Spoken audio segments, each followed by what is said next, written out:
The world, from Isael Chosen's perspective on the 100th floor, was a masterpiece of controlled chaos. Below, the city sprawled, a grid of captured lightning and shadowed canyons that pulsed with the relentless rhythm of commerce. He owned this view.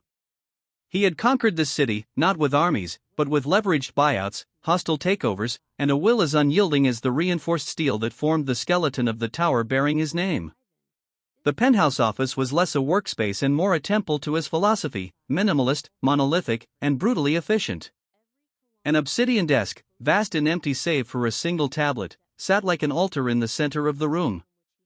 The walls were unadorned glass. The art was the skyline itself, a testament to the only thing he truly trusted: tangible, quantifiable power.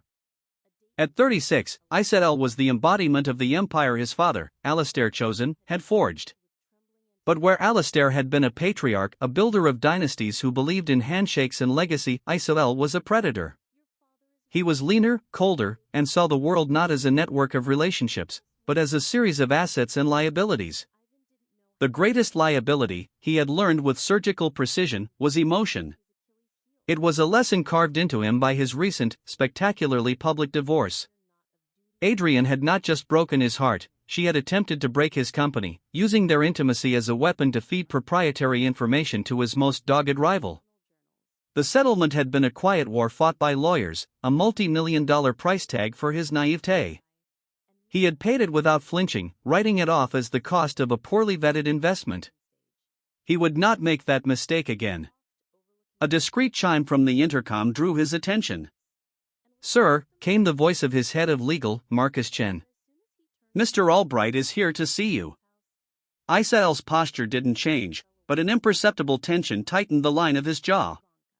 Arthur Albright was a relic from his father's era, a man who still wore three-piece suits and believed in the sanctity of parchment.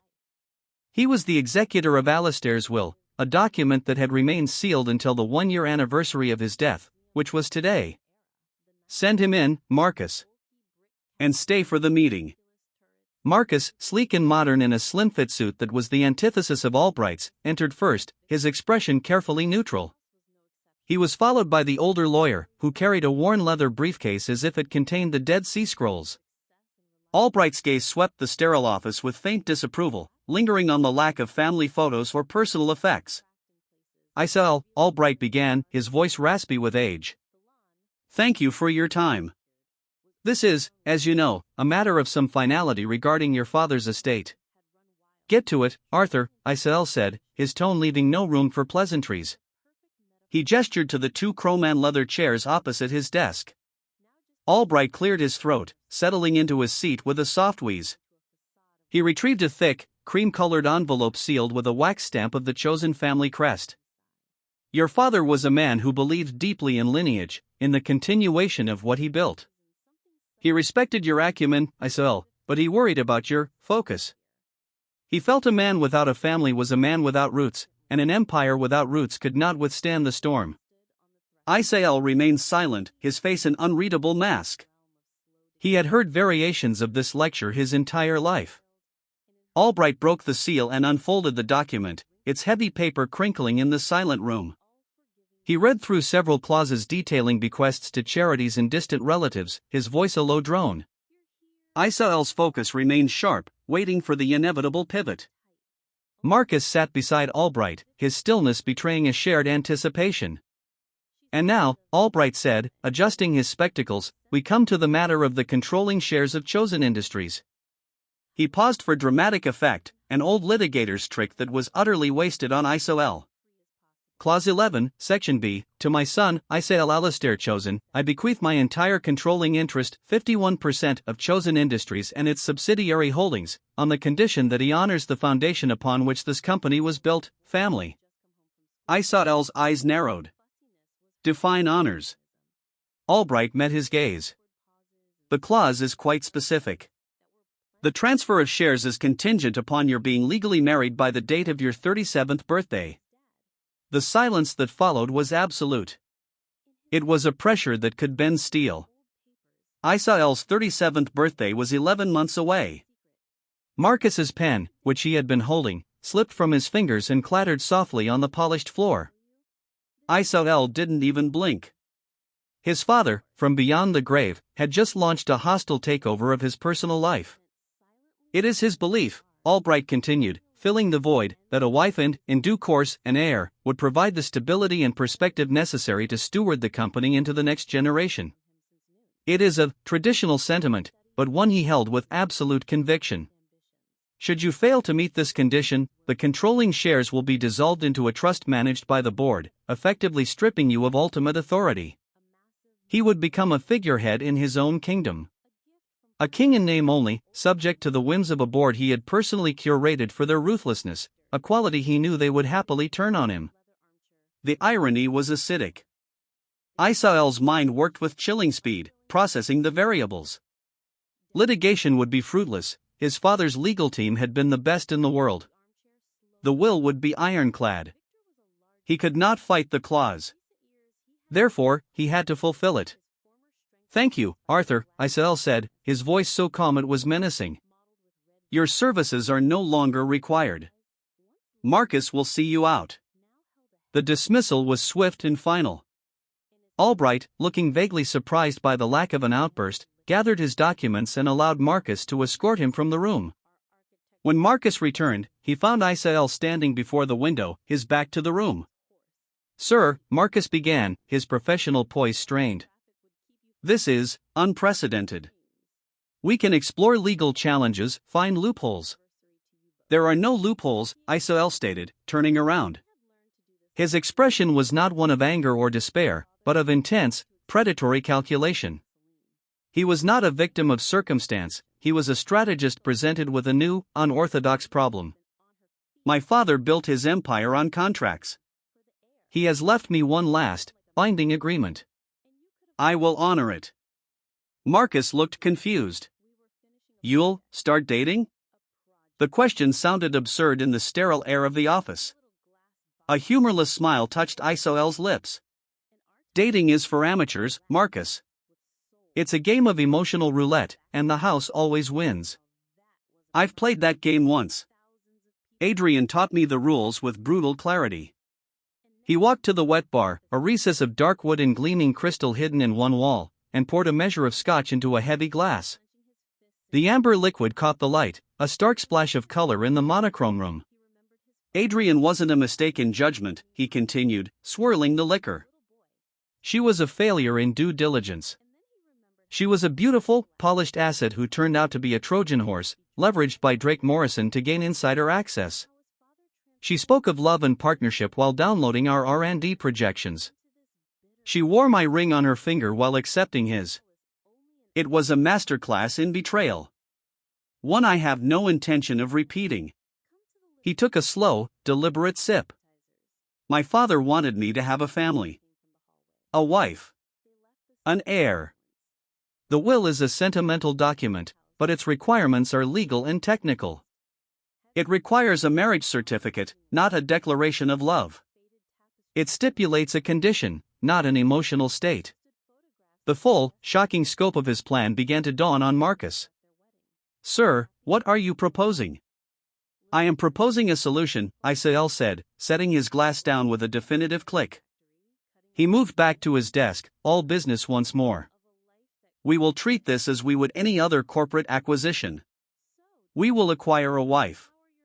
Marcus paled slightly. "Acquire? You mean an arrangement?" "Precisely. A contract. For a period of 2 years, long enough to satisfy the spirit of the will and produce an heir to secure the succession line. At the end of the term, a generous, pre-negotiated severance package and a permanent non-disclosure agreement will terminate the partnership. It is clean. It is efficient. There is no room for emotional contamination. But, a person, sir. A woman. Who would agree to such a thing?" "Someone for whom the compensation outweighs the inconvenience," Isael said coolly. "Someone pragmatic. Someone who understands that this is a job.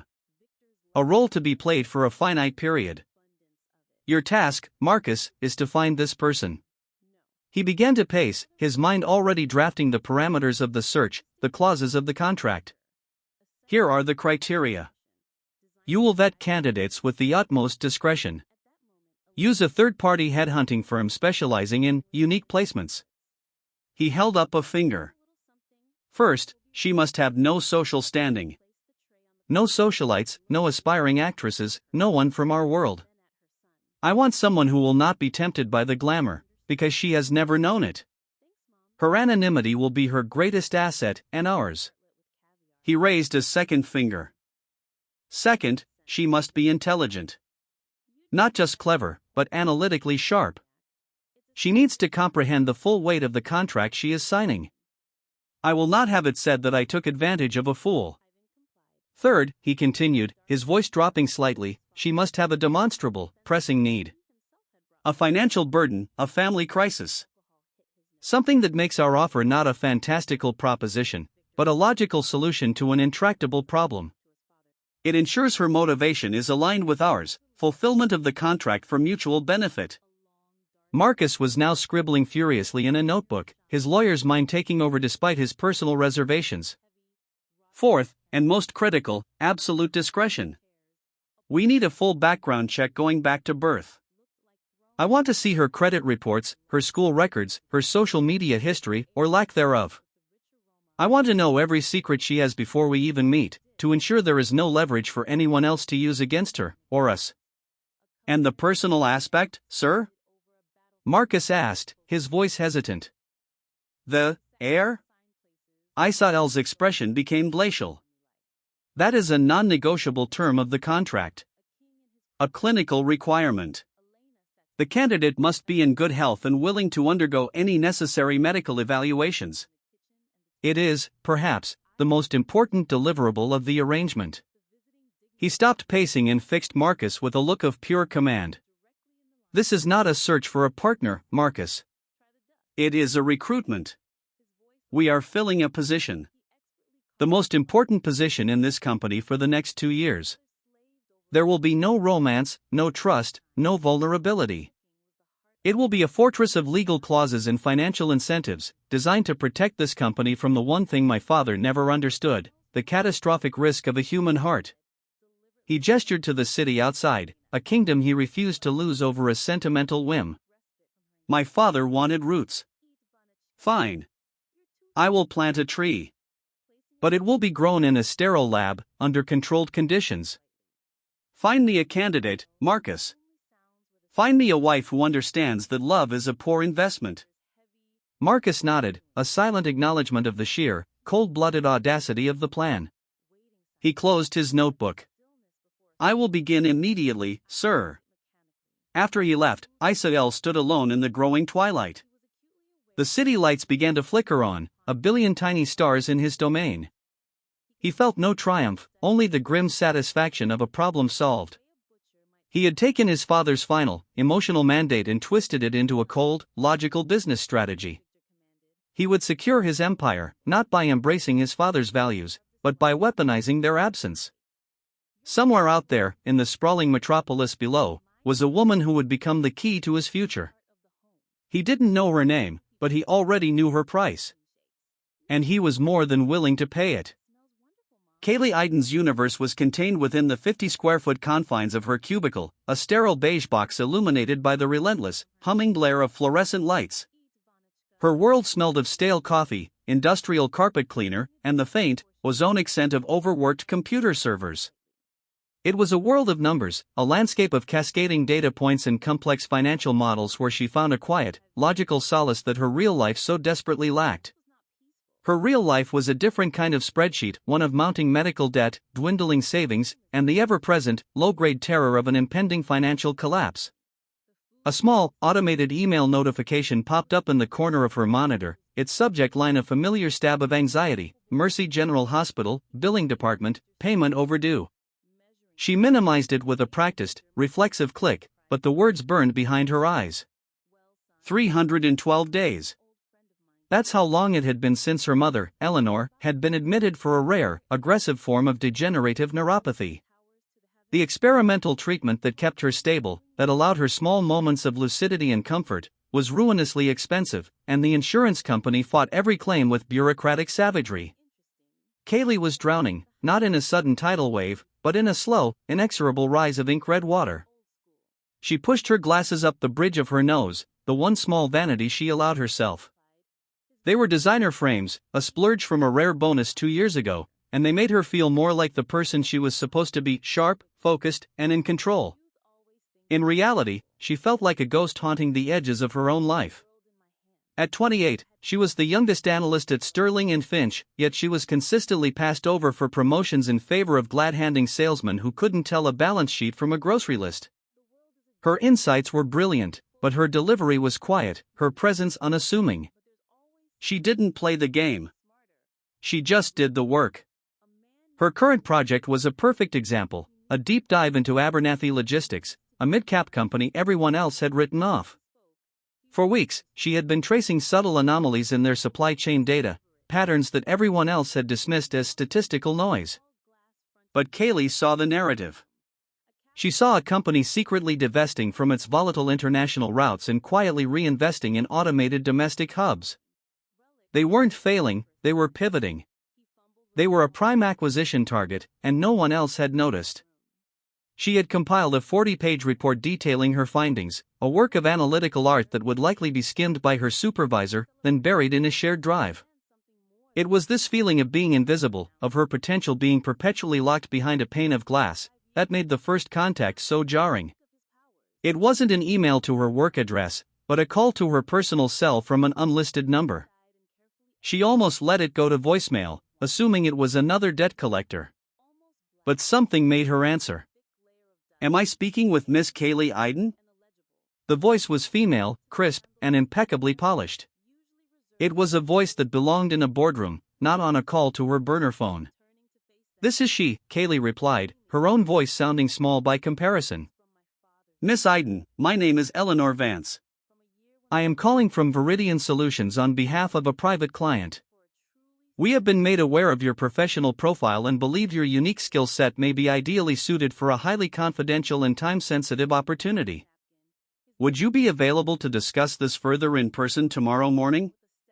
Kaylee's analytical mind immediately started processing. Viridian Solutions.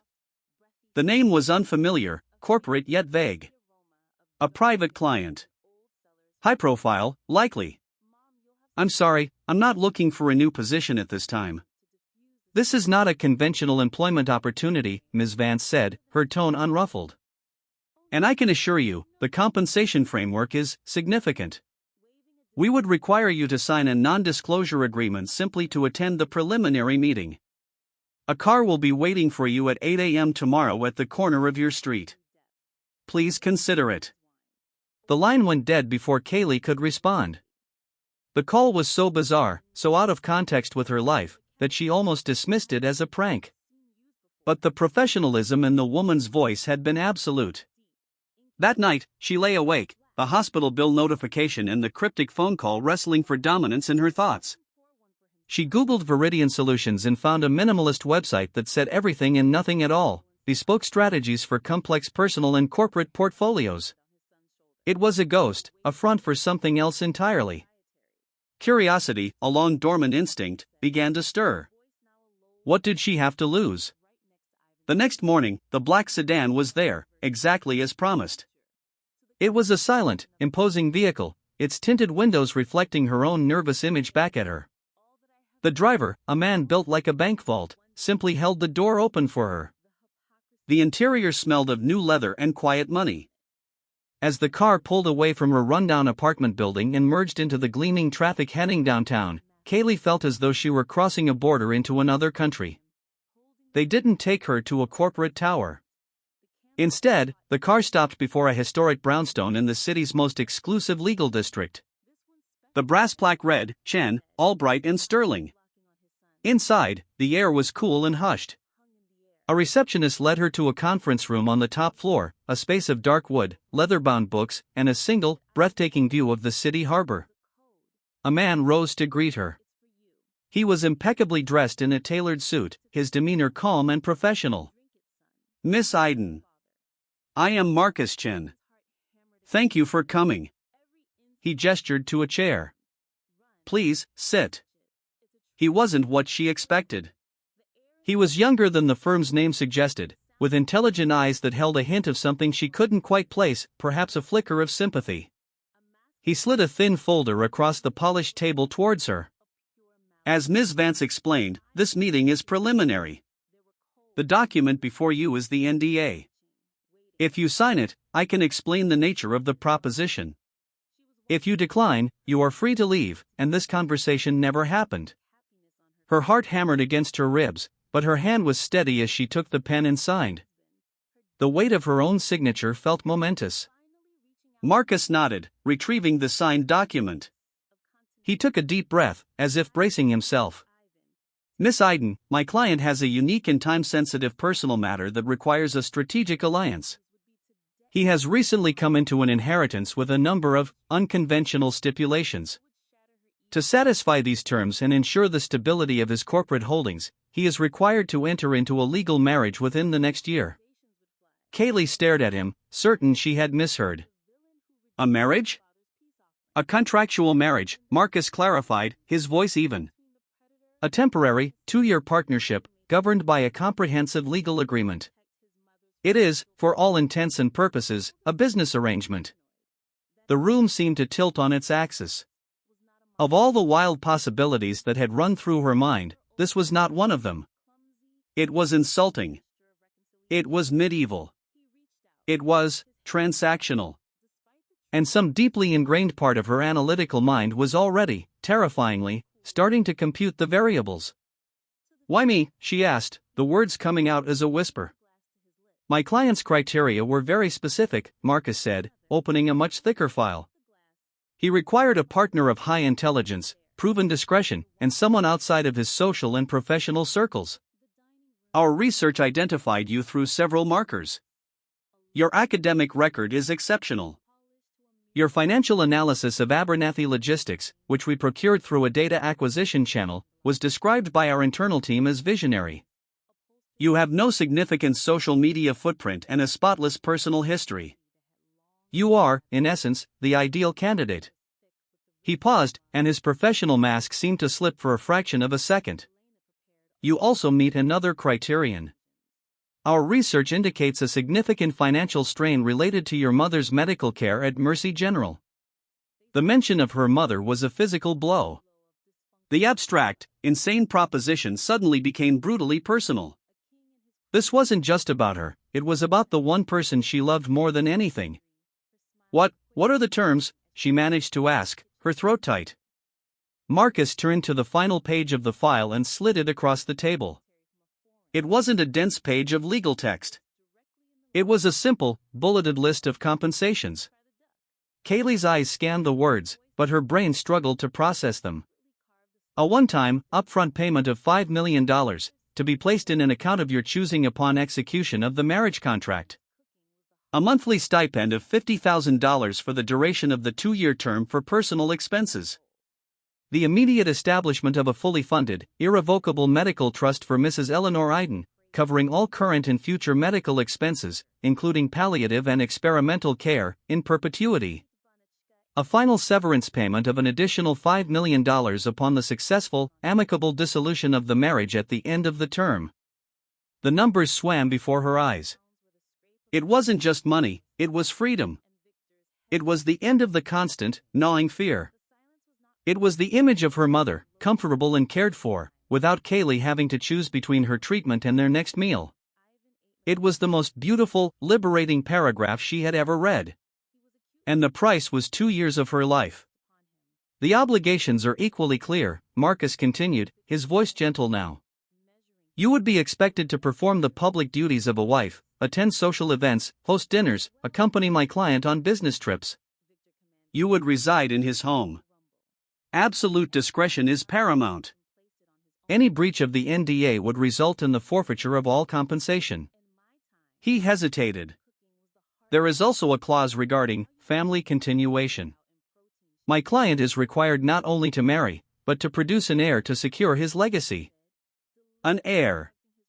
The word was cold, clinical, but its meaning was unmistakable. Her stomach clenched. This wasn't just about playing a role. It was about her body. About intimacy with this unknown, powerful man. The thought was a violation, a terrifying black box of unknown variables she couldn't possibly model. I need to think, she stammered, pushing the document away. Of course, Marcus said, standing. The offer is valid for 48 hours. My client is a man who values swift, decisive action. The car will take you home. You have my card. Let me know your decision. The ride back to her apartment was a silent, surreal journey through a city that now looked different. The gleaming skyscrapers no longer seemed like distant, aspirational symbols, they seemed like the components of a machine she was being asked to join. Back in her tiny apartment, which suddenly felt more like a cage than a home, she spread the documents out on her small kitchen table. The official, embossed letterhead of Chen, all bright and sterling, looked alien against the scuffed laminate. Her mind, her greatest asset, went into overdrive. She created a mental flowchart. Risk. Loss of autonomy for 2 years. Public scrutiny. Living a lie. The heir clause. The physical and emotional cost of bearing a child for a stranger, under contract. This was the biggest, most terrifying risk. The unknown nature of the client himself. What kind of man bought a wife? Reward? Her mother's life.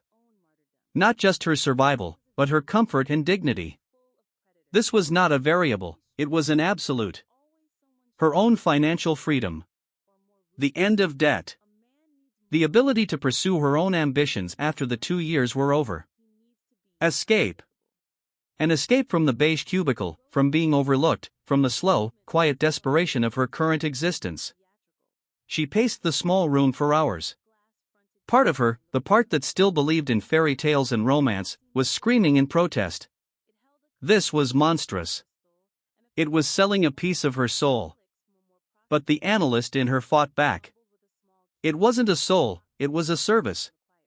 It was a high-stakes, high-reward consulting engagement. The client had a problem, and she was the solution. The compensation was commensurate with the extreme demands of the role.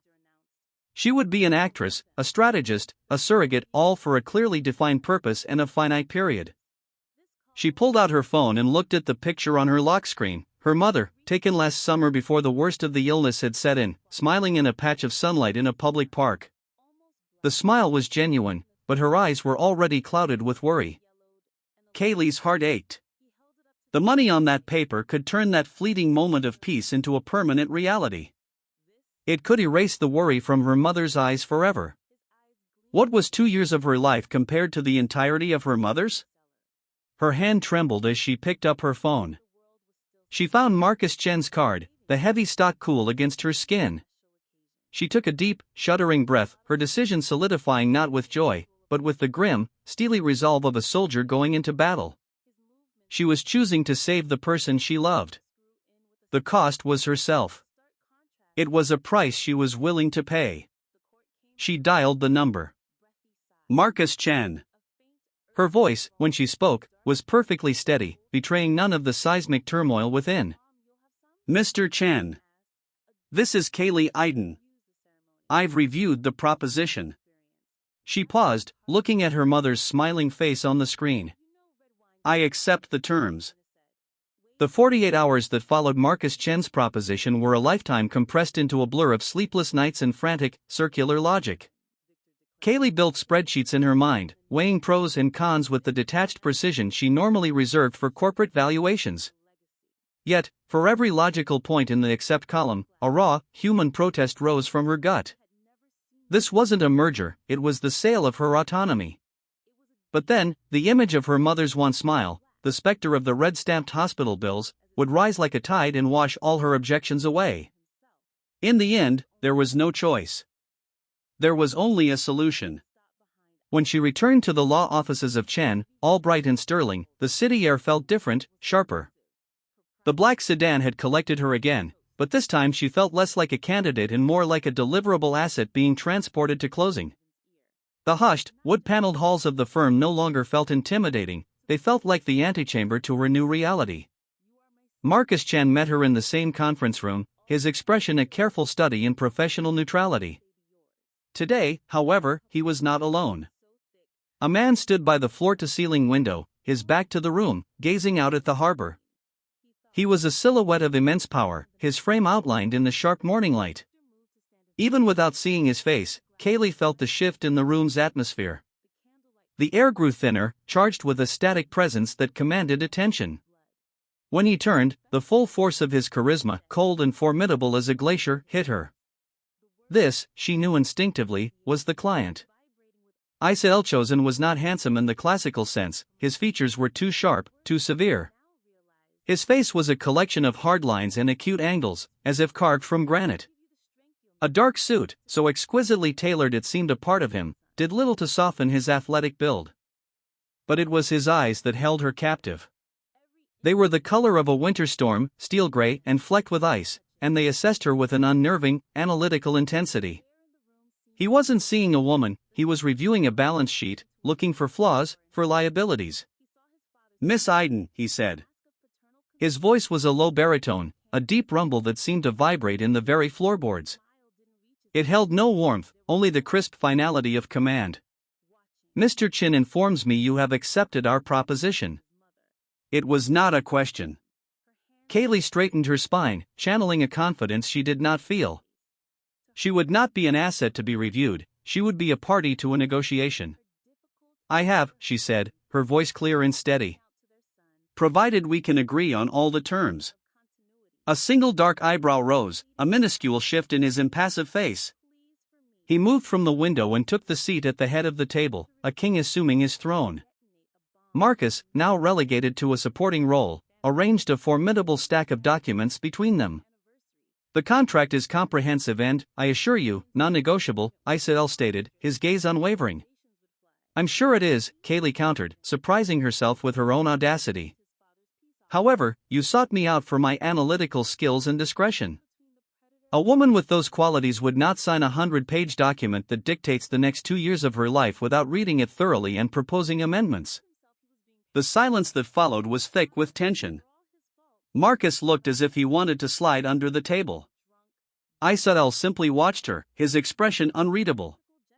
For a long moment, she thought he would dismiss her, call the entire thing off. Instead, a ghost of a smile, so faint it was barely there, touched the corner of his mouth. It wasn't a smile of warmth, but of intrigued satisfaction.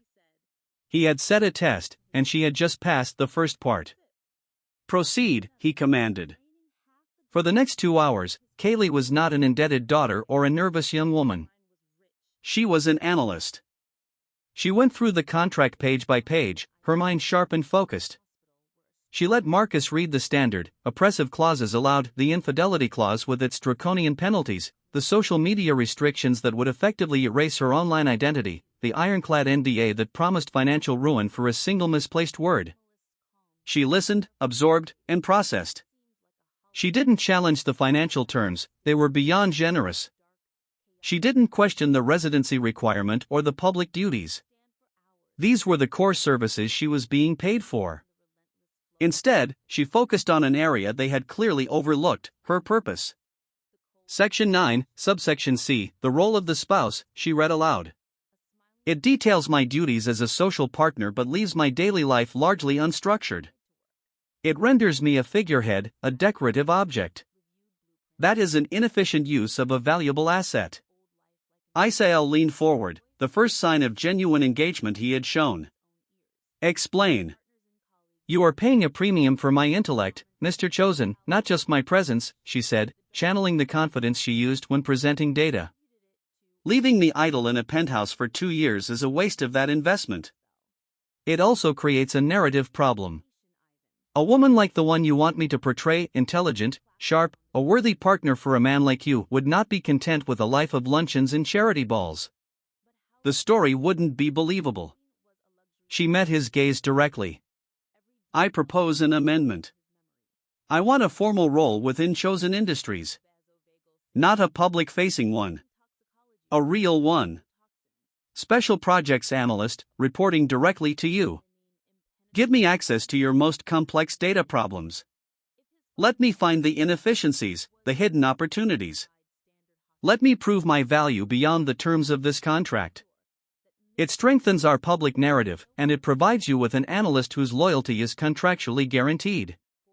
You get more for your money, and I retain a sense of purpose. It's a mutually beneficial revision. Marcus stared at her, his mouth slightly agape. He had likely never seen anyone negotiate with Isael chosen, let alone do so with such cold, corporate logic. Isael was silent for a full minute, his steepled fingers hiding his mouth. His storm gray eyes bored into her, and Kaylee felt as though he were running a full diagnostic on her soul. He was weighing her motives, her ambition, her audacity. "At it," he said finally, his voice decisive. He looked at Marcus. "Draft the amendment. Title: Special Financial Analyst, Executive Division. Full security clearance. Direct report to me. Weekly briefings." He then turned his gaze back to Kaylee. "But understand this, Miss Iden. If you are inside my company, your loyalty is not just contractual, it is absolute. There is no line between your role as my wife and your role as my analyst. You will see everything. A single breach, and the consequences will be far more severe than financial." "I understand," she said, her heart pounding a triumphant rhythm. She had done it. She had carved out a space for herself, a small island of agency in the vast ocean of this arrangement. The rest of the signing was a formality, a methodical process of initialing and signing. Page after page, her signature, Kaylee A. Iden, marked her surrender. The scratch of the pen on the heavy bond paper was the only sound in the room. With each stroke, she felt another piece of her old life flaking away. She signed the marriage license application. She signed the medical privacy waivers. She signed the power of attorney documents that would give Isael control over certain aspects of her life. Finally, Marcus slid the amended Section 9 across the table. Her new title was there in crisp, black ink. She signed it, and the deal was done. "The ceremony will take place this afternoon at 1 p.m. at the Municipal Courthouse," Isael announced, standing. It was not a request. "A car will take you from here. My staff has already procured a suitable dress. You will be taken to the penthouse afterward. Your belongings from your apartment will be moved by my security team by this evening." There was no room for questions, no space for sentiment. It was a logistical timeline for the completion of a transaction. The courthouse was as soulless as their agreement. It was a beige, bureaucratic labyrinth smelling of floor wax and quiet desperation. The room they were led to was small, with peeling paint and a buzzing fluorescent light overhead. A tired-looking justice of the peace, a woman named Miss Peterson, looked up at them over her glasses, her expression bored. This was just one more appointment in a long day of them. A woman from Isael's staff had met Kaylee in the courthouse restroom, handing her a garment bag. The dress inside was simple, elegant, and impossibly expensive, a cream-colored sheath that fit as if it were made for her. It was armor, not a wedding dress.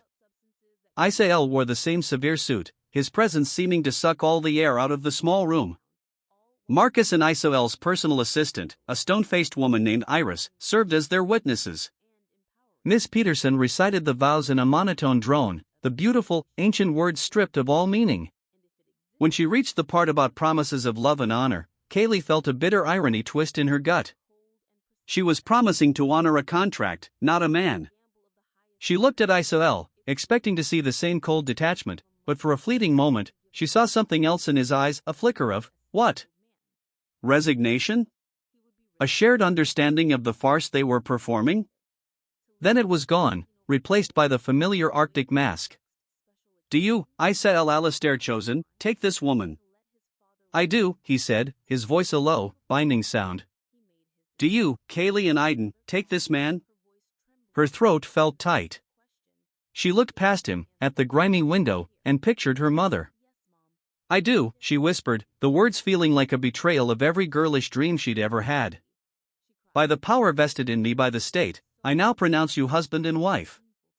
Miss Peterson looked up, a flicker of procedural expectation in her eyes. "You may, kiss the bride." An awkward, heavy silence descended. The idea was absurd. Isael simply gave a curt nod, a dismissal of the tradition. He took a small, velvet box from his pocket and opened it.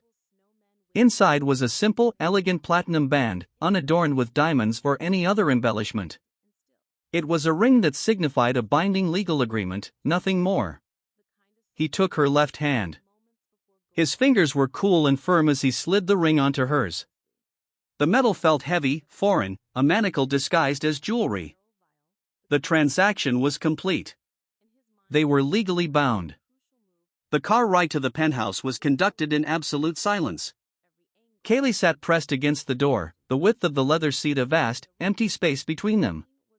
She watched the city slide by, the familiar streets of her neighborhood giving way to the opulent avenues of his. It was a visual representation of her life's trajectory abruptly, violently rerouted. Isael did not look at her. He stared out his own window, his profile as unreadable as ever. What was he thinking?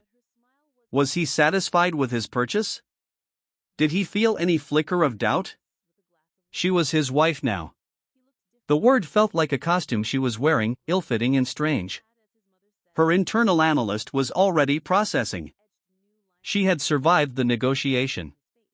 She had secured her agency. But the human part of her, the part she had tried so hard to suppress, was terrified. She was about to walk into a stranger's home, her home, now, and begin a 2-year performance. The car glided into a private, subterranean garage, and a private elevator opened directly into the penthouse. The doors slid open, revealing a space of breathtaking, sterile beauty. White marble floors, soaring ceilings, and a wall of glass that showcased the entire city laid out below them like a carpet of jewels. It was magnificent. It was a prison. Isael stepped out of the elevator, his shoes making no sound on the polished floor. He walked to the center of the room and turned to face her as she stepped hesitantly inside. The elevator doors slid shut behind her with a soft, definitive click, sealing them inside. The transaction was complete. The surrender had begun. The penthouse was a mausoleum of good taste.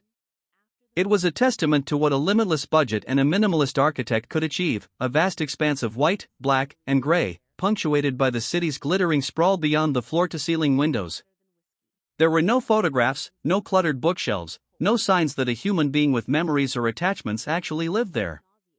It was less a home and more a corporate suite designed for a man who had successfully excised all sentiment from his life. It was, Kaylee thought with a sinking feeling, the perfect reflection of her new husband. After the elevator doors had sealed them in, Isael had gestured vaguely to a hallway. The master suite is that way. Your belongings have been placed in the adjoining dressing room. My staff will have prepared everything you need.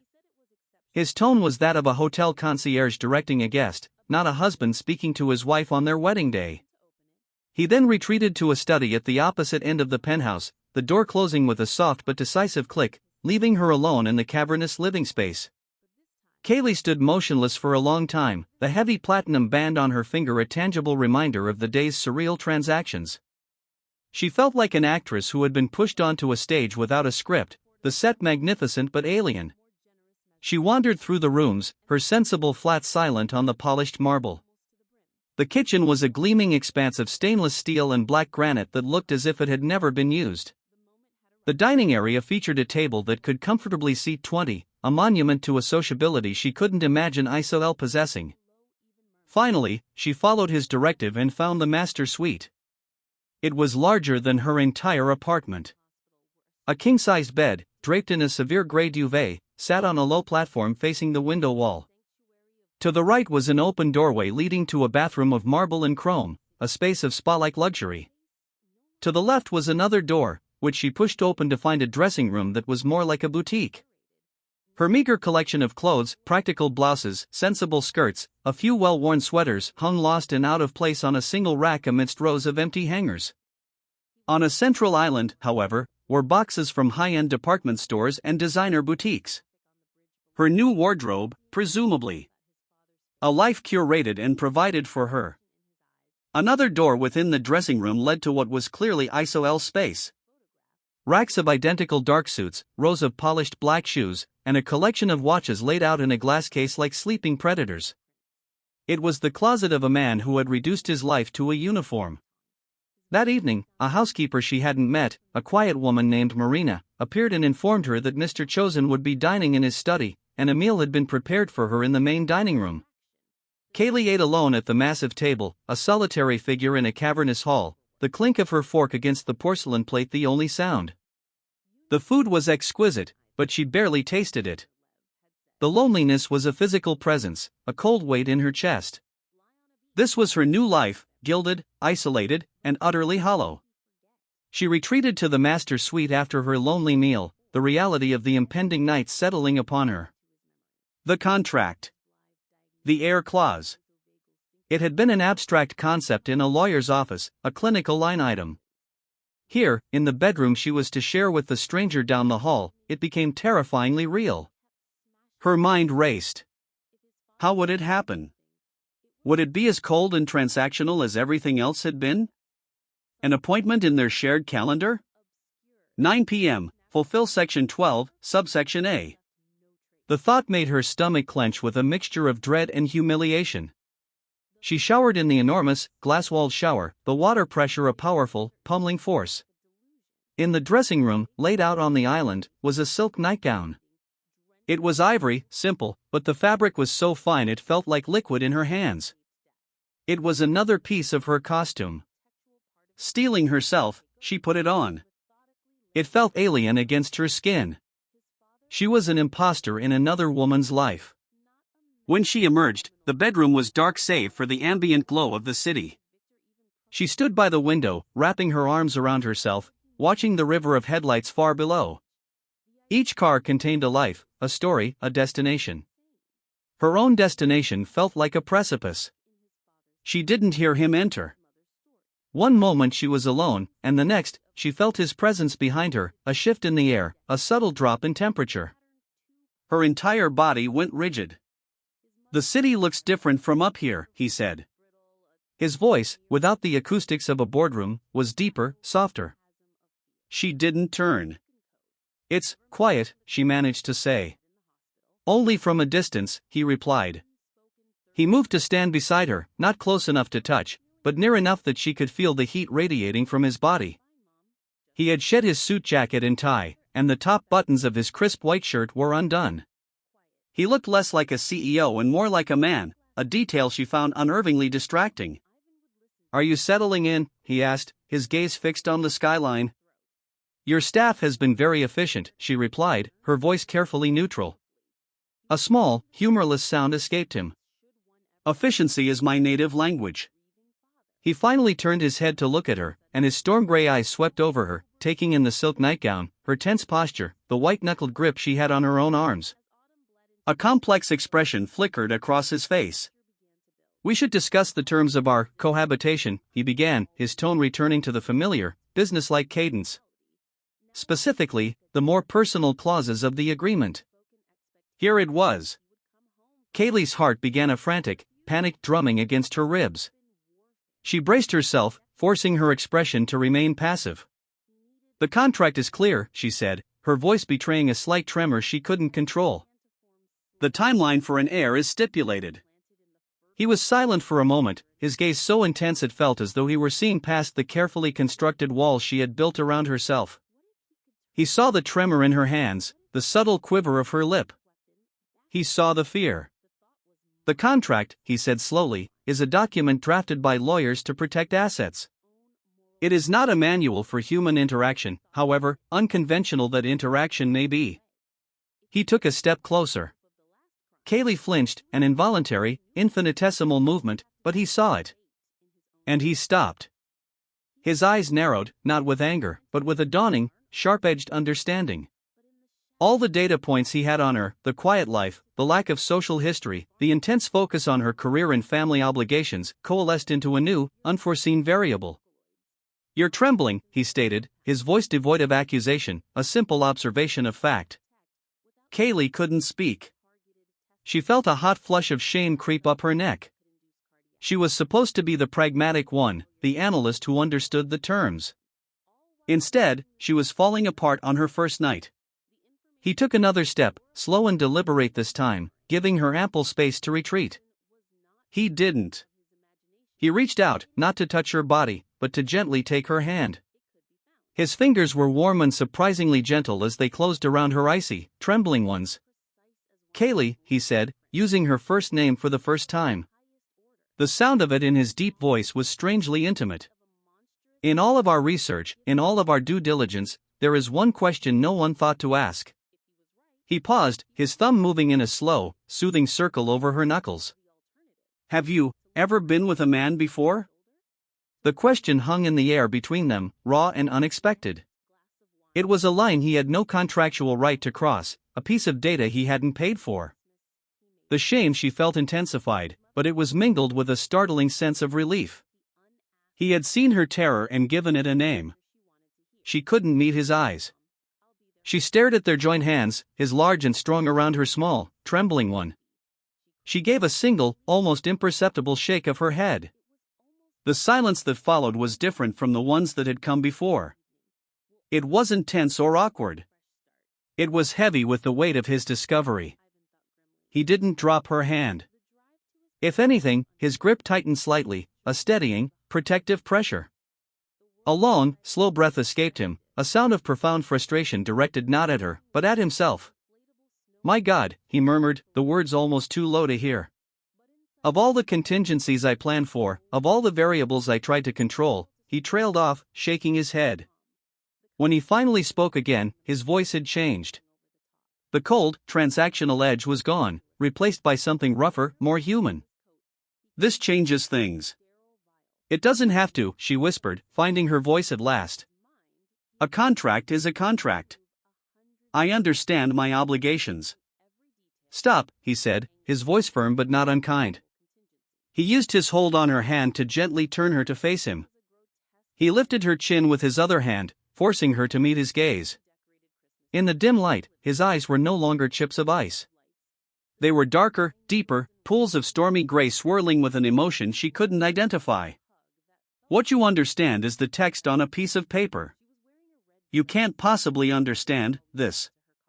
What I want," he continued, his voice dropping lower, his thumb stroking her jawline in a gesture that was both startling and strangely calming, "is for you to stop looking at me as if I'm an executioner. This part of our arrangement, it will happen on your terms. When you are ready. And not a moment before. The board, my father's will, the entire damn company can wait. Am I understood?" The tenderness in his voice, the unexpected chivalry from this man she had pegged as a ruthless machine, was her undoing. The tight control she had maintained all day shattered. A single tear escaped and traced a hot path down her cheek. He caught it with his thumb, his touch exquisitely gentle. His expression softened further. The first night of a woman's experience should not be a contractual obligation fulfilled in fear. He let out a dry, humorless laugh. "I may be a bastard in the boardroom, Kaylee, but I am not a monster." He released her, stepping back to give her space. The loss of his warmth was immediate and acute. "Tonight," he said, his voice returning to a more neutral, though not unkind, tone, "we sleep. Just sleep. You take the bed. I'll take the guest suite down the hall." "No," she said, the words surprising them both. "This is your room. Your home. I will not put you out of it." The thought of him leaving felt like a rejection, a confirmation that she was a problem he had to manage. She wanted, for some inexplicable reason, for him to stay. "The bed is large enough." He studied her for a long moment, weighing her words. He seemed to understand the plea hidden beneath them. "Don't treat me like a fragile problem. Treat me like a partner in this strange, new arrangement." He gave a slow nod. "All right. But on my terms. I sleep on top of the covers. You sleep under them. A demarcation line." A faint hint of wry humor touched his lips. She agreed with a small nod, a wave of profound relief making her feel lightheaded.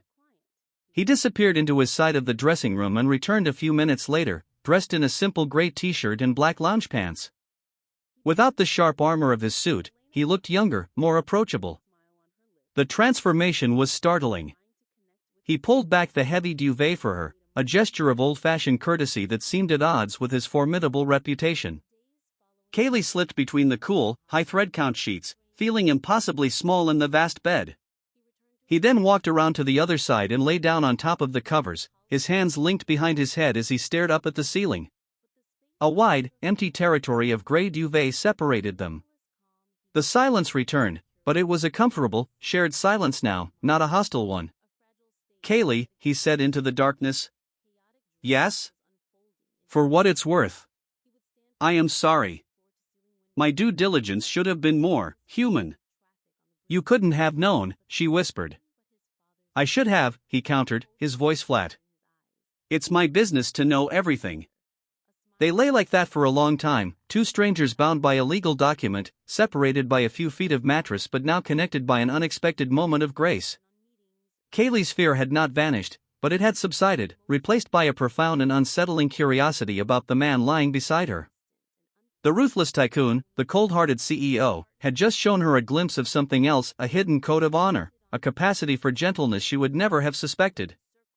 This man, Isael chosen, was not the predictable, one-dimensional villain she had prepared herself for. He was a complex, unforeseen variable.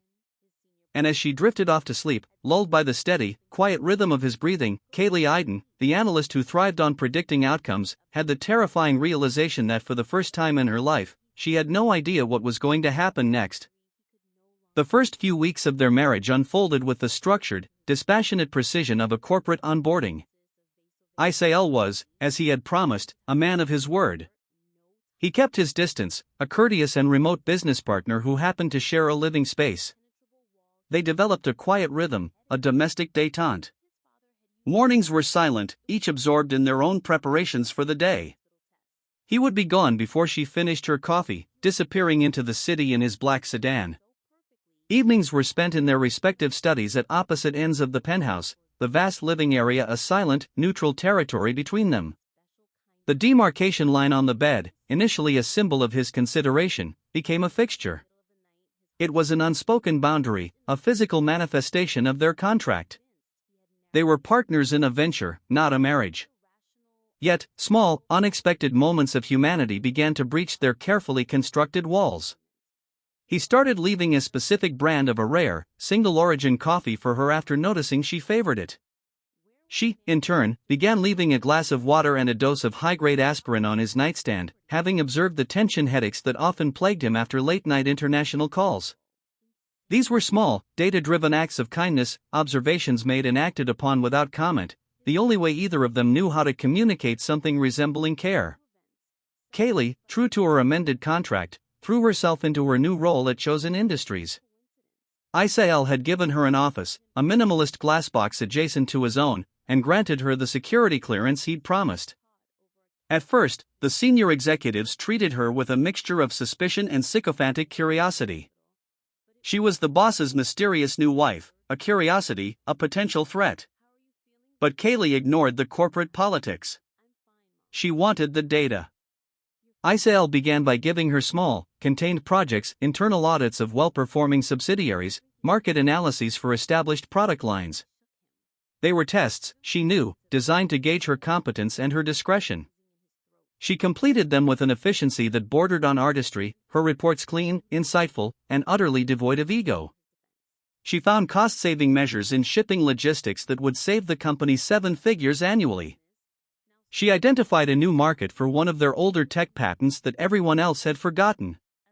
She would leave the reports on his desk at the end of each day. He never praised her directly, but the next morning, she would find her analysis implemented in company-wide directives, her recommendations appearing in executive memos. It was his version of a compliment, and she found a quiet, fierce satisfaction in it. Their weekly briefings became the focal point of their interaction. Every Friday at 4 p.m., she would enter his office, and for 1 hour, they were not husband and wife, but colleagues. It was in these meetings that she saw the true genius of Isael Chosen. He could absorb a dense, 50-page report in minutes, his mind cutting through the noise to seize on the most critical data points. He asked questions that were surgically precise, challenging her assumptions, pushing her to refine her conclusions. She, in turn, was unafraid to challenge him back, pointing out potential risks in his strategies, highlighting variables he might have overlooked. They were intellectual equals, and in these moments, a spark of mutual, grudging respect began to glow between them. It was during the third week that Isael finally gave her a real challenge. He slid a data slate across his desk, its screen glowing with the logo of a subsidiary she didn't recognize, Ethel Industrial Solutions. Ethel was a venture my father invested in years ago, Isael explained, his voice carefully neutral. A chemical processing and disposal plant in the Rust Belt. It was supposed to revolutionize hazardous waste management. It failed spectacularly. We wrote it off as a complete loss 3 years ago, mothballed the facility, and absorbed the shell company. What do you want me to do with it? Kaylee asked. The annual audit shows a persistent, low-level financial bleed from its accounts, he said. It's small, barely a rounding error in our overall budget, but it's consistent. I've had 3 different teams look at it, and they've all dismissed it as residual administrative costs, ghost expenses from a defunct entity. I'm not satisfied with that answer. Find out where the money is going. This was more than a test, this was a puzzle. A puzzle that 3 teams of his own analysts couldn't solve. The thrill of the challenge was immediate. That night, Kaylee didn't stop working when the sun went down. She had dinner brought to her new office, the city lights her only company. She dove into the Ethel files, a digital ghost town of old contracts, defunct payrolls, and forgotten environmental reports. For days, she saw what the other teams had seen, a chaotic mess of old data, a financial graveyard. The expenses were tiny, routed through a labyrinth of intercompany billing codes. A charge for archival data storage here, a fee for legacy server maintenance there. It was designed to look like bureaucratic detritus. But Kaylee's mind was trained to see patterns in chaos. She didn't just look at the expenses, she looked at the timing. She cross-referenced the billing dates with other corporate calendars. A pattern began to emerge, faint at first, then sharper. The ghost expenses spiked, just slightly, on the 3rd Friday of every month. It was too consistent to be random. She pulled up the executive calendars for the past 3 years. The 3rd Friday of every month was when the board of directors of their biggest rival, Hartford Global, the company run by Drake Morrison, the man who had stolen Isael's ex-wife, held their senior strategy meetings. It was a correlation, not a causation, but it was a thread. She started pulling on it. She expanded her search, digging into the HR files of the original Ethel project. She found the name of the chief scientist, Dr. Alastair Finch. A brilliant but disgraced chemist who had been fired from a major pharmaceutical company for falsifying trial data. She cross-referenced his name and found a tenuous but undeniable link. His postgraduate research had been funded by a grant from a foundation chaired by none other than Drake Morrison's mother. Another thread. The web was beginning to take shape. She felt a prickle of unease, the analyst's instinct that she was on the verge of something significant and potentially dangerous. The Ethel project wasn't a ghost, it was a cover.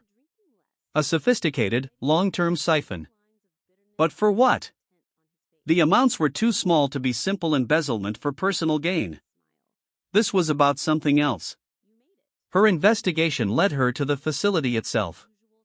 The plant was officially decommissioned, but property tax records showed it was still maintained by a skeleton crew from a private security firm.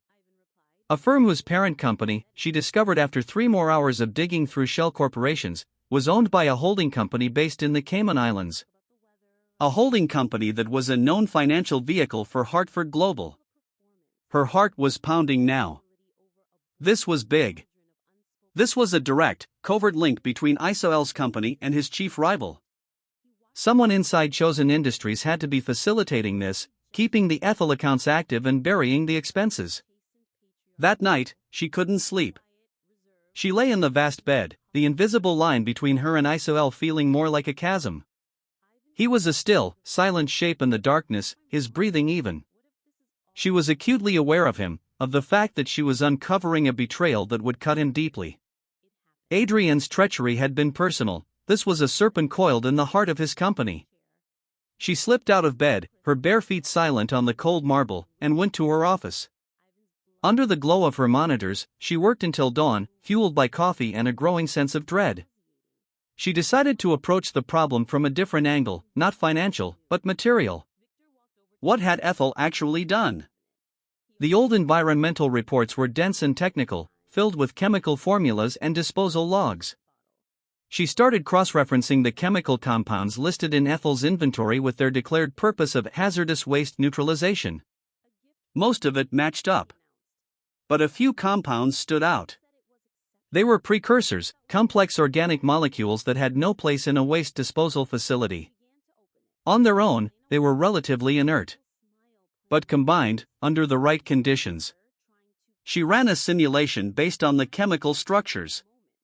Her blood ran cold. These were not waste products. They were building blocks for a highly unstable, experimental neurotoxin. The Ethel facility wasn't a graveyard, it was a clandestine laboratory. The money being siphoned wasn't for ghost expenses, it was to keep the lights on and the materials flowing for a secret, illegal research project. She sat back in her chair, the full, horrifying picture laid out before her. Drake Morrison wasn't just siphoning money. He was using a chosen industries facility as a black site to develop something potentially catastrophic, right under their noses. The level of infiltration required was staggering. It meant a traitor not just on the finance team, but someone high up enough to suppress audits and security reports for years. The sun was beginning to rise, painting the eastern sky in shades of bruised purple and soft gray. She heard a sound behind her and turned to see Isael standing in the doorway of her office. He was dressed for his morning run, his presence filling the space. He held 2 mugs of coffee. "You've been up all night," he stated, his eyes taking in her exhausted face and the complex web of data on her screens. He walked over and placed one of the mugs on her desk. He didn't ask what she was doing. He simply looked at the central monitor, where she had mapped out the connections between Ethel, Hartford Global, and the chemical precursors. His stillness was absolute, but she could see the muscles in his jaw clenching. "Tell me everything," he said, his voice quiet, but with a deadly undercurrent of rage. For the next hour, as the city woke up below them, Kaylee laid out the entire conspiracy. She walked him through the financial bleed, the timing, the shell companies, the personnel links, and finally, the chemical analysis. She spoke not as his wife, but as his analyst, her voice clear and precise, presenting the evidence without emotion or speculation. When she finished, Isael was silent for a long time, his gaze fixed on the chemical formula for the neurotoxin. The man who had built an empire on control had just been shown a devastating breach in his own defenses. The betrayal was deeper and more insidious than even Adrienne's had been. "They weren't just stealing from me," he said finally, his voice a low growl. "They were building a weapon inside my own house." He looked at her then, and the professional distance between them vanished. In his eyes, she saw not the cold CEO, but a man blindsided by a profound violation. She saw the ghost of the same hurt she'd seen in him when he spoke of his ex-wife, but magnified, colder. And she also saw something else, directed at her, a raw, unfiltered respect. She hadn't just solved his puzzle. She had exposed a threat to the very core of his empire. "You did what 3 teams of my best analysts could not," he said, his voice rough with a complex mix of anger and admiration. "You saw the whispers in the data." In that moment, standing in the dawn light of her office, the line between them, the one on the bed, the one in their contract, began to dissolve. He was no longer just her client, and she was no longer just a contractual solution. She was the one person who had seen the truth, the only one he could trust inside the viper's nest his company had become. And that, she realized with a jolt of alarm, made her the most valuable asset in Isael Chosen's world and the person in the most danger. The discovery of Project Ethel transformed the penthouse from a cold, neutral territory into a high-stakes command center. The invisible line on the bed vanished, not through any romantic overture, but through the shared, urgent purpose of their investigation. Sleep became a strategic necessity rather than a restorative act. More often than not, they would work late into the night in Isael's study, a room now dominated by a massive digital whiteboard where Kaylee had mapped the intricate web of deceit she had uncovered. They would fall into bed in the early hours of the morning, exhausted, minds still racing, the space between them now filled with a low hum of shared conspiracy and unspoken reliance. Isael moved with a lethal, focused quietude. The cold fury he'd displayed upon learning the truth had been channeled into a precise, systematic counteroffensive. He trusted no one. Memos were encrypted, meetings were held off-site, and he communicated with his most loyal senior staff through coded messages. He brought in a boutique cybersecurity firm, so discreet they barely had a name, to run a deep, covert scan of their internal servers, hunting for the traitor who held the keys to the Ethel ghost accounts. His trust in Kaylee, however, became absolute. She was the only one who saw the full picture. He gave her unfettered access to everything: his personal accounts, his father's sealed archives, the company's most sensitive legal files. He treated her not as his wife, but as his chief strategist, his consigliere. He would listen as she traced complex data trails, his stillness a coiled spring of attention. He would watch her, a strange, intense look in his stormy eyes, as she connected dots no one else had even known existed. A new, potent intimacy grew between them, forged not in affection, but in the shared crucible of their secret war. "They're using our own infrastructure against us," Kaylee explained one night, pointing to a section of the digital whiteboard. They stood side by side, their shoulders almost touching. "The chemical precursors are being ordered through our legitimate pharmaceutical subsidiary, hidden within massive bulk orders. The shipping manifests are being rerouted from a terminal at the port that Chosen Industries owns. The security protocols for that terminal are being bypassed. The infiltration is deep, Isael. It's not one person, it's a network." "A network loyal to Drake Morrison," Isael growled, his hand clenching into a fist. "He's been planning this for years, long before Adrian. He's using your resources to mitigate his own risk," she added. "If the project is ever discovered, the trail leads back to a Chosen Industries facility, using chemicals ordered by a Chosen Industries subsidiary, shipped through a Chosen Industries port. He's built a firewall of plausible deniability around himself, and you're paying for it." It was during this intense period that Kaylee began to feel off. It started with a profound, bone-deep weariness that coffee couldn't touch. She dismissed it as a consequence of the long hours and high stress. Then came the waves of nausea, sudden and unpredictable. She'd be in the middle of tracing a complex financial transaction and would have to rush to the bathroom, her body rebelling for no apparent reason. Isael noticed. He noticed everything. "You're pale," he stated one evening, his voice cutting through her concentration. She was hunched over her laptop at the dining table, which had become her secondary workstation. "I'm fine," she said, not looking up. "Just tired." "You've barely eaten all day," he countered. He placed a glass of water and a plate with a plain piece of toast on it beside her laptop. It was a simple, almost clumsy gesture of care, but it sent a strange warmth through her. "Eat?" She complied, mostly to placate him. But the nausea persisted. A strange metallic taste lingered in her mouth. She started feeling dizzy spells, the perfectly perpendicular lines of their penthouse suddenly seeming to tilt and sway. She kept it from him as best she could, not wanting to be perceived as a liability, not when they were so close to identifying the mole. Her investigation had narrowed its focus to the Ethel facility itself. While Isael's cybersecurity team hunted the digital ghost, she hunted the physical one. She pulled satellite imagery, maintenance logs, and the sparse, heavily redacted environmental reports. An idea began to form, a risky but necessary next step. "I need to go there," she announced during their briefing one Friday. Isael stopped pacing. "Absolutely not. The facility is a black site. It's unsecured, and we don't know who is running it. It's too dangerous." "I don't need to go inside," she argued, her analyst's passion overriding her caution. "I need to get close. I need to take air and soil samples from the perimeter. The environmental reports are sanitized, Isael. They're lying about their emissions. If I can prove they're venting unregistered compounds, if I can match those compounds to the neurotoxin formula, we have physical evidence. It's the missing piece, the one thing that ties the financial conspiracy to an actual, prosecutable crime."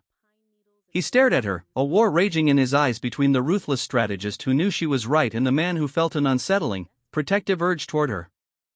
"I'll send a private team. They won't know what to look for," she insisted. "They don't know the chemical markers. It has to be me. You can come with me. We'll take your security detail. We'll be in and out in an hour." It's a calculated risk. He hated it.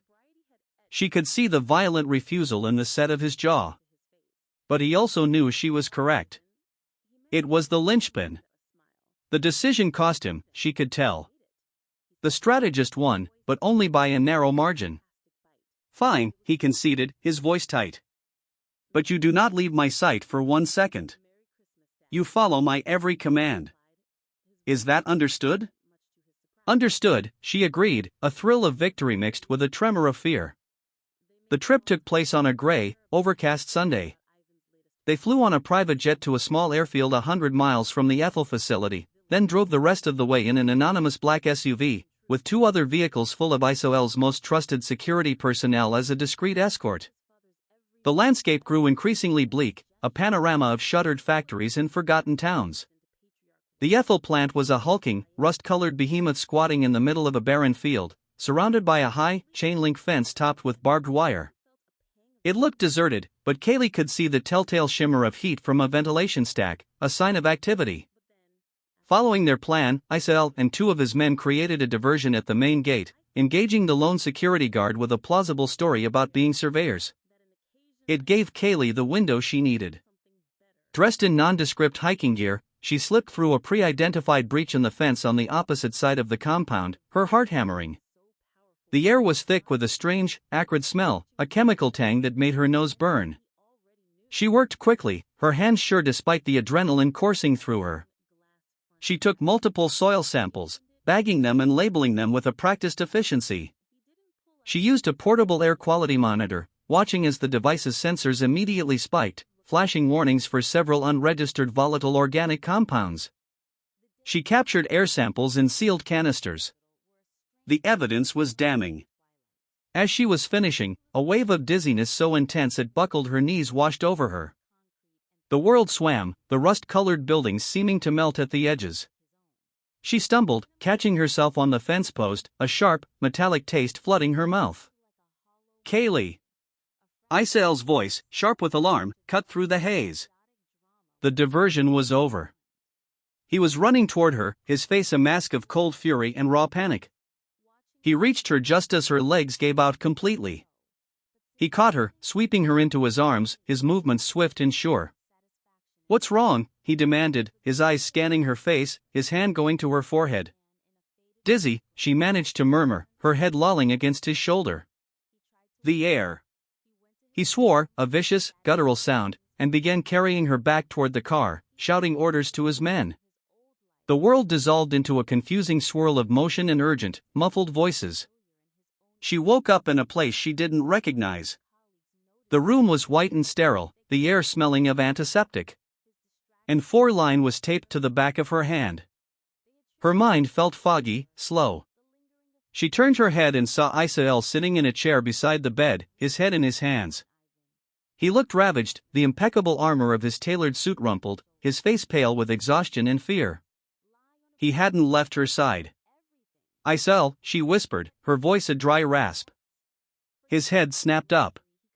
He was at her bedside in an instant, his hands gently framing her face. The relief in his eyes was so profound it was staggering. "You're awake. What happened? Where are we?" "A private medical clinic an hour from the facility," he explained, his voice rough with emotion. "You collapsed. You were unconscious for 3 hours. The doctors ran some tests.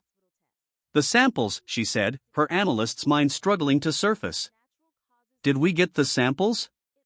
"Yes, Kaylee," he said, a pained expression crossing his face. "We got them. My team is analyzing them now. That's not what's important." He took a deep, shuddering breath, as if bracing himself to deliver a blow. "The doctors, they found the cause of your symptoms. The dizziness, the nausea. It's not just the exposure at the plant." He paused, and his storm-gray eyes, now dark with a turmoil of emotion she couldn't begin to decipher, met hers. "Kaylee, you're pregnant." The word dropped into the sterile silence of the room like a stone into a still pond, the ripples expanding outward, shattering everything. Pregnant. It was impossible. It was illogical. They had never. The demarcation line. The separate, celibate lives. It made no sense. As if reading her mind, Isael's expression grew even more pained. They said the initial blood work is unusual.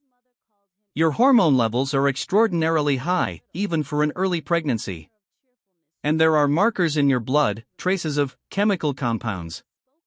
The same compounds from the ethyl plant. The full, horrifying truth crashed down on her with the force of a physical impact. The exposure. The dizziness.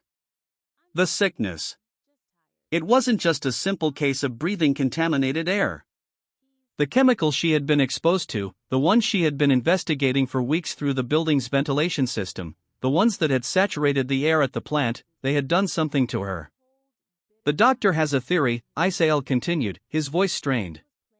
He said some experimental compounds, particularly certain types of complex hormonal agents, can be absorbed through inhalation over time.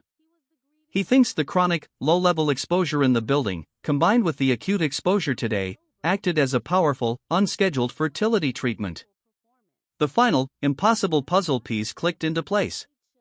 The air clause in their contract, the one they had so carefully, so respectfully, put aside. It had been fulfilled anyway, not by their choice, but by the insidious, unseen toxin created by their enemies. He saw the dawning horror on her face. His hands tightened on hers, a desperate, anchoring grip. "There's more," he said, his voice barely a whisper. "Because of the hormonal anomalies, it's not one child, Kaylee." He swallowed hard, his own shock and terror evident. "They're twins." Kaylee stared at him, the word echoing in the sterile room. Twins. A high-risk pregnancy, conceived in poison, a direct consequence of the conspiracy she had unearthed. Their children were not a product of a union, but a byproduct of a crime. They were living, breathing evidence. And the men who had inadvertently created them would stop at nothing to make sure that evidence, and its mother, was permanently silenced. The danger had just escalated from corporate to terrifyingly personal. Their secret war was no longer about justice or revenge. It was about survival. The diagnosis hung in the sterile air of the private clinic, a fact so monstrous and improbable it defied comprehension. Twins. Conceived not in intimacy, but by airborne toxins. A pregnancy initiated by a chemical ghost, a poison legacy of the Ethel Project. Kaylee stared at Isael, searching his face for some sign that this was a terrible, logical error, a misinterpretation of the data. But all she saw was her own horror reflected in the stormy depths of his eyes, compounded by a raw, protective fury that was terrifying in its intensity. He hadn't let go of her hand. His grip was an anchor in the swirling chaos of her thoughts. The abstract threat of Drake Morrison and his shadowy network had just become horrifyingly corporeal. It was growing inside her. "How," she whispered, the single word encompassing a universe of disbelief. "We never." The contract. "The doctors believe it's a form of parthenogenesis, chemically induced," Isael explained, his voice low and strained. He was forcing himself to be clinical, to translate the medical jargon into the language of data they both understood. "The compounds you were exposed to, particularly a specific steroidal agent my team has now identified from your blood work, mimic the hormonal cascade of fertilization. It's a radical, untested technology. They theorize it was a side project of the neurotoxin research, a potential biological weapon. And you, sitting in an office with a compromised ventilation system for weeks, became the unwitting, perfect test subject." The detached, scientific explanation did nothing to quell the revulsion coiling in her stomach. A test subject. She wasn't a mother-to-be, she was a laboratory experiment. Her body had been hijacked. A cold, analytical part of her mind, a part she couldn't shut off even now, began to process the implications. They don't know, do they? Morrison and his people. They have no idea their side project was a success. No, Isael said, his voice turning to ice. And they can never find out. If they discover you are carrying the living proof of their illegal research, you become more than a threat. You become a liability they have to eliminate. And the children, he couldn't finish the sentence. The thought was too monstrous. He stood up abruptly and began to pace the small room like a caged panther, the contained energy of his rage a palpable force. "This changes the entire board," he said, thinking strategically even in his fury. "Our timeline has just been violently accelerated. We can't wait for the cybersecurity team to find the mole. We can't slowly gather evidence for a legal case. We are no longer on the offensive, we are on the defensive. My primary objective has changed from winning this war to ensuring your survival." He stopped pacing and looked at her, his expression a hard mask of resolve. "You're not going back to the penthouse. You're not going back to the office. As of this moment, you are going dark. I have a secure property, a family estate in the country. It's fortified, isolated, and completely off the grid. My most trusted security team will take you there tonight. You will remain there until this is over." A fierce, immediate protest rose in her. "No. Isael, I'm the only one who understands the data network. I'm the one who can trace the final connections. If you sideline me now, you're fighting blind. We're so close." "I don't care," he roared, his voice cracking with a raw emotion she had never heard from him before. He strode back to her bedside, his hands gripping the metal rail until his knuckles were white. He leaned over her, his face inches from hers, his eyes blazing. "I do not care about the company. I do not care about my father's legacy. I do not care about exposing Drake Morrison. All of that is secondary. Do you understand me, Kaylee? The only thing that matters is keeping you and what you are carrying safe." The raw possessiveness in his voice, the undisguised fear for her safety, struck her with the force of a physical blow. This wasn't the cold CEO protecting an asset. This was a man terrified of losing something he hadn't even realized he valued. "They are not just a what, Isael," she said quietly, her hand instinctively going to her still flat stomach. "They are our children." The word hung between them, heavy and irrefutable. Our children. The pronoun forged a new, unbreakable link, one that superseded any contract. They were bound now not by law, but by biology, by the shared, terrifying responsibility for the lives their enemies had inadvertently created. His fury seemed to drain out of him, replaced by a look of profound, weary pain. He sank back into the chair, running a hand through his perfectly styled hair, messing it for the first time she had ever seen. "Our children," he repeated, the words tasting foreign and strange on his tongue. "A poisoned legacy." "No," Kaylee said, her voice gaining a strength she didn't know she possessed. "They are not a legacy of poison, Isael. They are a legacy of survival. They are proof that we can win this. But only if we do it together. Don't hide me away. Let me fight. It's the only way I know how." He looked at her, truly looked at her, and saw not a fragile victim, but the same fierce analyst who had challenged him in a boardroom, the same tenacious investigator who had unraveled a conspiracy that had stumped his best people. He saw her strength, and he realized that to lock her away would be to break the very thing he had come to admire most about her. "All right," he conceded, his voice rough with resignation. "We do this together. But on my terms. You will work from the penthouse exclusively. A full-time security detail will be assigned to you personally. You will not leave the building without my express permission. We will turn the penthouse into a fortress, and you will be at its heart." A fragile compromise was struck. The next few days were a blur. Kaylee was discharged from the clinic and transported back to the city in a high-security convoy that felt like a presidential motorcade. The penthouse was transformed. Windows were reinforced with ballistic film. A new, independent security and communications system, controlled by Isael's personal team, was installed. The air felt thick with a new, heightened level of tension. Kaylee, meanwhile, felt her body changing with an alarming rapidity. The fatigue was a constant, heavy cloak. The nausea was her morning companion. Her senses were heightened to a painful degree, the scent of Isael's coffee was overpowering, the quiet hum of the building's HVAC system a distracting roar.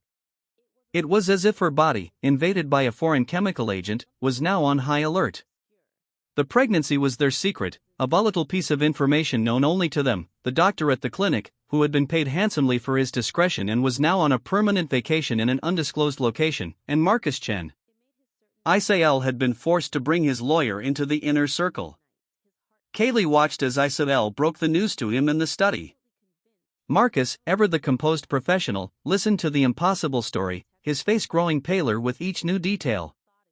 When Isael finished, Marcus simply removed his glasses and polished them for a long, silent moment. "This is a contingency for which no contract could ever be written," Marcus said finally, his voice strained.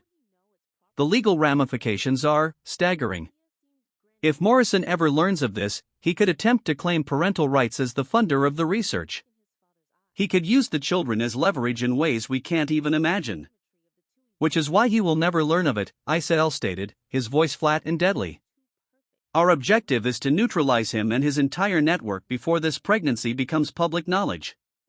We need the final piece of the puzzle, Marcus. We need the mole." While Isael and Marcus focused on the human element, Kaylee focused on the ghost in the machine. She worked with a relentless, feverish energy, fueled by a new, primal motivation. She wasn't just fighting for justice anymore. She was fighting for the lives inside her. She re-examined the ethyl data, looking at it through the new lens of her own condition. She wasn't just looking for financial trails now, she was looking for biomedical data. She found it buried deep in a corrupted server backup from the ethyl facility, a partition that had been triple encrypted and firewalled. It took her 2 sleepless nights, but she finally broke through. It wasn't financial data.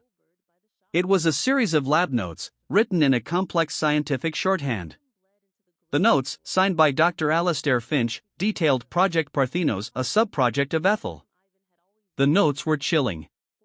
They described the development of an airborne steroidal agent designed to induce ovulation and fertilization in mammals without a male gamete. The goal was agricultural, to create livestock that could reproduce asexually. But the notes detailed failure after failure. The resulting embryos were non-viable, the process dangerously unstable. The final entry was dated 3 years ago. It read, "Project Parthenos a failure. Compound C7 demonstrates extreme hormonal volatility. Recommend immediate termination of all research and incineration of all existing samples. Risk of unintended cross-species contamination is too high." Someone had ignored that final, desperate warning. Someone had kept the project alive. As she stared at the screen, a new name appeared in a decrypted access log connected to the file. It was a name she recognized from the Chosen Industries org chart. A name that made her blood run cold. It wasn't a disgruntled mid-level manager or a compromised finance drone. It was Lawrence Davenport. Her husband's uncle. A member of the board of directors. A man who had been like a second father to Isael after Alastair Chosen's death. The betrayal was Shakespearean in its scope. It was a wound that would strike not at Isael's company, but at the very foundation of his family. She felt a wave of nausea so profound it had nothing to do with her pregnancy. She printed the access log, her hand shaking. She found Isael in his study, staring out at the city lights, a glass of untouched scotch on his desk. He looked weary, the weight of the war he was fighting showing in the tense line of his shoulders. "I found him," she said softly from the doorway. He turned, his eyes immediately searching hers, reading the grim finality in her expression. "Who?" She couldn't bring herself to say the name. She simply walked over and placed the single sheet of paper on his desk. He looked down at it. She watched as his face, a mask of controlled strength, seemed to crumble from within. The color drained from his skin. He didn't shout, he didn't rage. A look of profound, hollowed-out disillusionment settled over him. It was a deeper, more devastating blow than Adrienne's affair or Morrison's conspiracy. This was family. This was trust, shattered into a million pieces. "Lawrence," he breathed, the name a ragged whisper of disbelief. "Why?" "I don't know," Kaylee said, moving to stand beside him. She placed a hand on his arm, a simple, instinctive gesture of comfort. He didn't pull away. He leaned into her touch, a barely perceptible shift of weight, a silent admission of his vulnerability. "But we have him. We have it all now. The financial trail, the physical evidence from the plant, and the mole who connects it all together. It's over, Isael. He looked at her, his eyes dark with a pain she could only imagine. It's just beginning, he said, his voice raw. He covered her hand with his own, his thumb stroking her skin. His gaze dropped to her stomach. We have to end this. Now. Before anyone else can hurt you. In that moment, standing together in the quiet study, the weight of his family's betrayal heavy in the air, they were no longer just allies in a secret war. The lines had blurred completely. He was a man fighting for the safety of his unborn children and the woman who carried them. And she was the only person in his crumbling world he could still trust. The poisoned legacy of Ethel had inadvertently created something else, something far more powerful than any neurotoxin or corporate conspiracy, an unbreakable, undeniable bond. The discovery of Lawrence Davenport's betrayal sent a seismic shock through Isael's world, cracking the very bedrock of his trust. This was not a rival's attack or a lover's treachery, this was a stab in the back from a man he had considered family. For a full day after Kaylee revealed the name, Isael retreated into a cold, dangerous silence. He locked himself in his study, the digital whiteboard with its web of conspiracy now dominated by a single, damning name. Kaylee gave him space, understanding that this was a grief he had to process alone. The anger would come later, but first came the hollowing out, the painful recalibration of his past. Every memory of his uncle, every piece of advice, every shared holiday, every expression of support was now tainted, recast as a meticulous, long-game deception. While he wrestled with his demons, Kaylee wrestled with her own.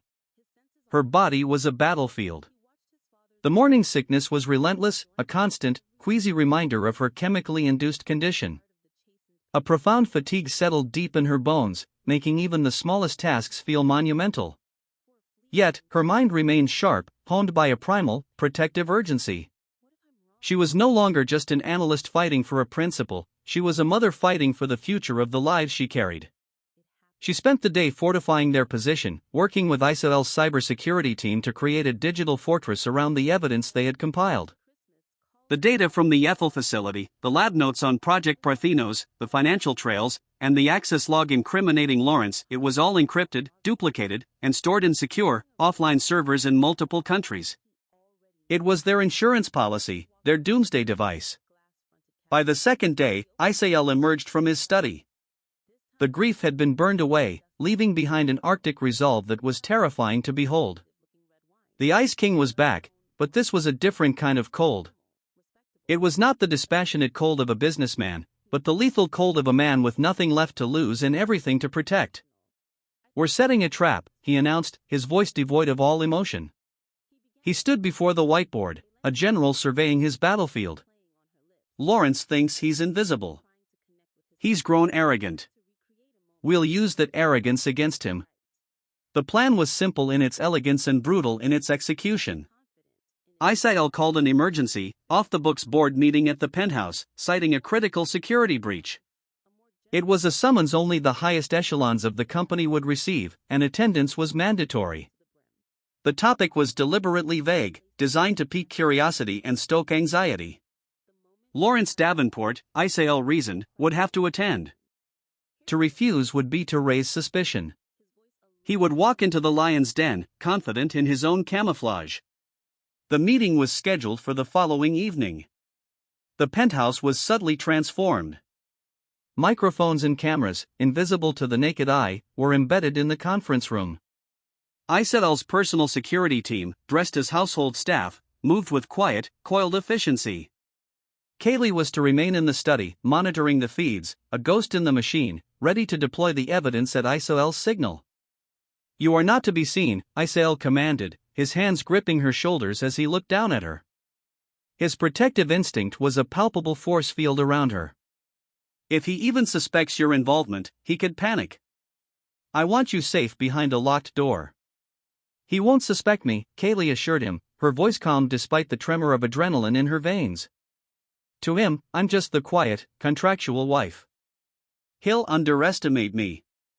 Everyone does. A flicker of something, pride, admiration warmed his icy eyes. That's their fatal mistake. The board members began to arrive just after dusk. They were titans of industry, men and women accustomed to power, their faces a gallery of corporate ambition. They entered the penthouse with a hushed reverence, their expressions a mixture of curiosity and concern. Kaylee watched them on the monitors from the study, her heart pounding. Lawrence Davenport was the last to arrive. He was a handsome, silver-haired man with a patrician bearing and an easy, confident smile. He greeted Isael with a warm, avuncular clap on the shoulder. "Isael, my boy. What's all this clandestine drama? You had us all worried." The hypocrisy was so profound it was breathtaking. Kaylee watched Isael's face on the screen. His expression remained perfectly neutral, a mask of cool control. He greeted his uncle, his voice even, betraying none of the seething rage she knew was simmering just beneath the surface. Once they were all seated around the massive conference table, Isael began. He didn't open with accusations. He opened with a story. "Thank you all for coming on such short notice," he said, his voice resonating with quiet authority. "As you know, I've spent the last several months consolidating our internal security protocols. During this process, we uncovered a vulnerability. A ghost from this company's past. A project my father initiated called Ethel." Kaylee watched Lawrence's face on the close-up monitor. There was no flicker of recognition, no sign of alarm. His expression was one of mild, professional concern. He was a master of deception. Isael continued, weaving the narrative slowly, meticulously. He detailed the financial drain, the ghost expenses, the dead ends his previous teams had hit. He was laying the groundwork, building the cage piece by piece. "Initially, we believed it to be simple, low-level embezzlement," Isael said, his gaze sweeping the table. "But a deeper analysis, conducted by a new specialist on my team, revealed something far more disturbing." He paused, letting the tension build. The Ethel facility was not dormant. It was being used as a clandestine research lab. A lab that was developing unconventional chemical compounds. A murmur went through the room. This was far beyond a simple security breach. Kaylee saw Lawrence shift in his seat, a minute adjustment, but she registered it. His composure was still intact, but a hairline crack had appeared. "The research was funded by a complex network of shell companies," Isael continued, "all of which trace back to a single source." He looked directly at his uncle.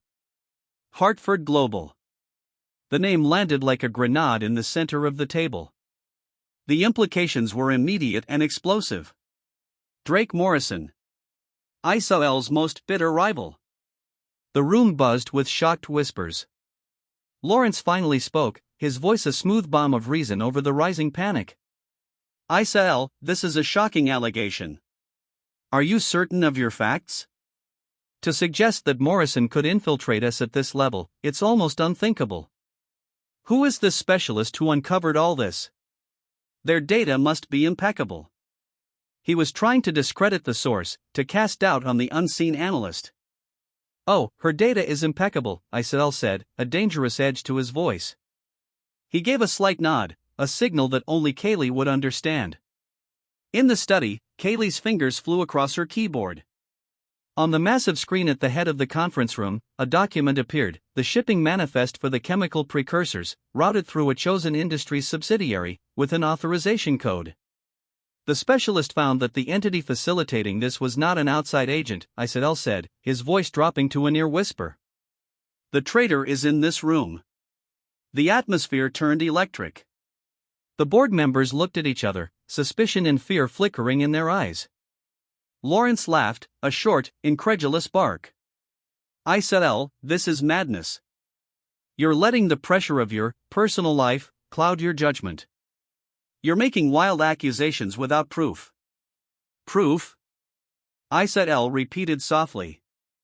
On the screen, Kaylee brought up the next document, the access log for the Ethel ghost accounts, showing a single IP address that had overridden all security protocols for 3 years.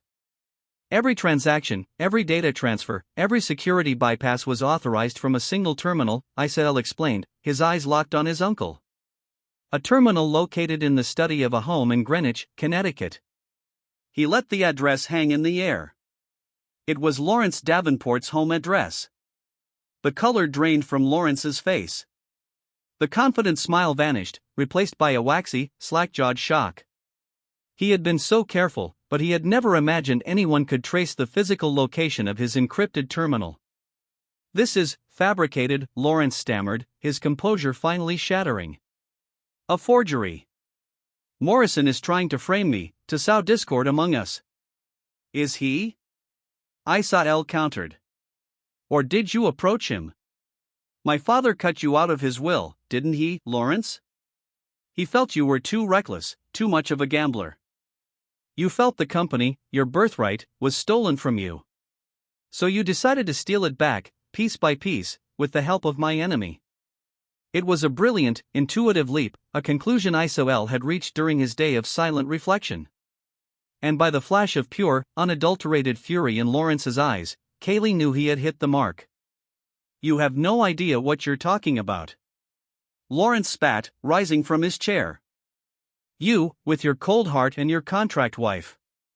You were never fit to run this company. My brother would be ashamed of what you've become." "My father would be ashamed of you," Isael retorted, his voice like cracking ice.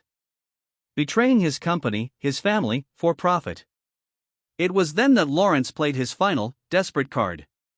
He had clearly realized that Kaylee must be the specialist. His eyes, now wild with panic, darted toward the study door.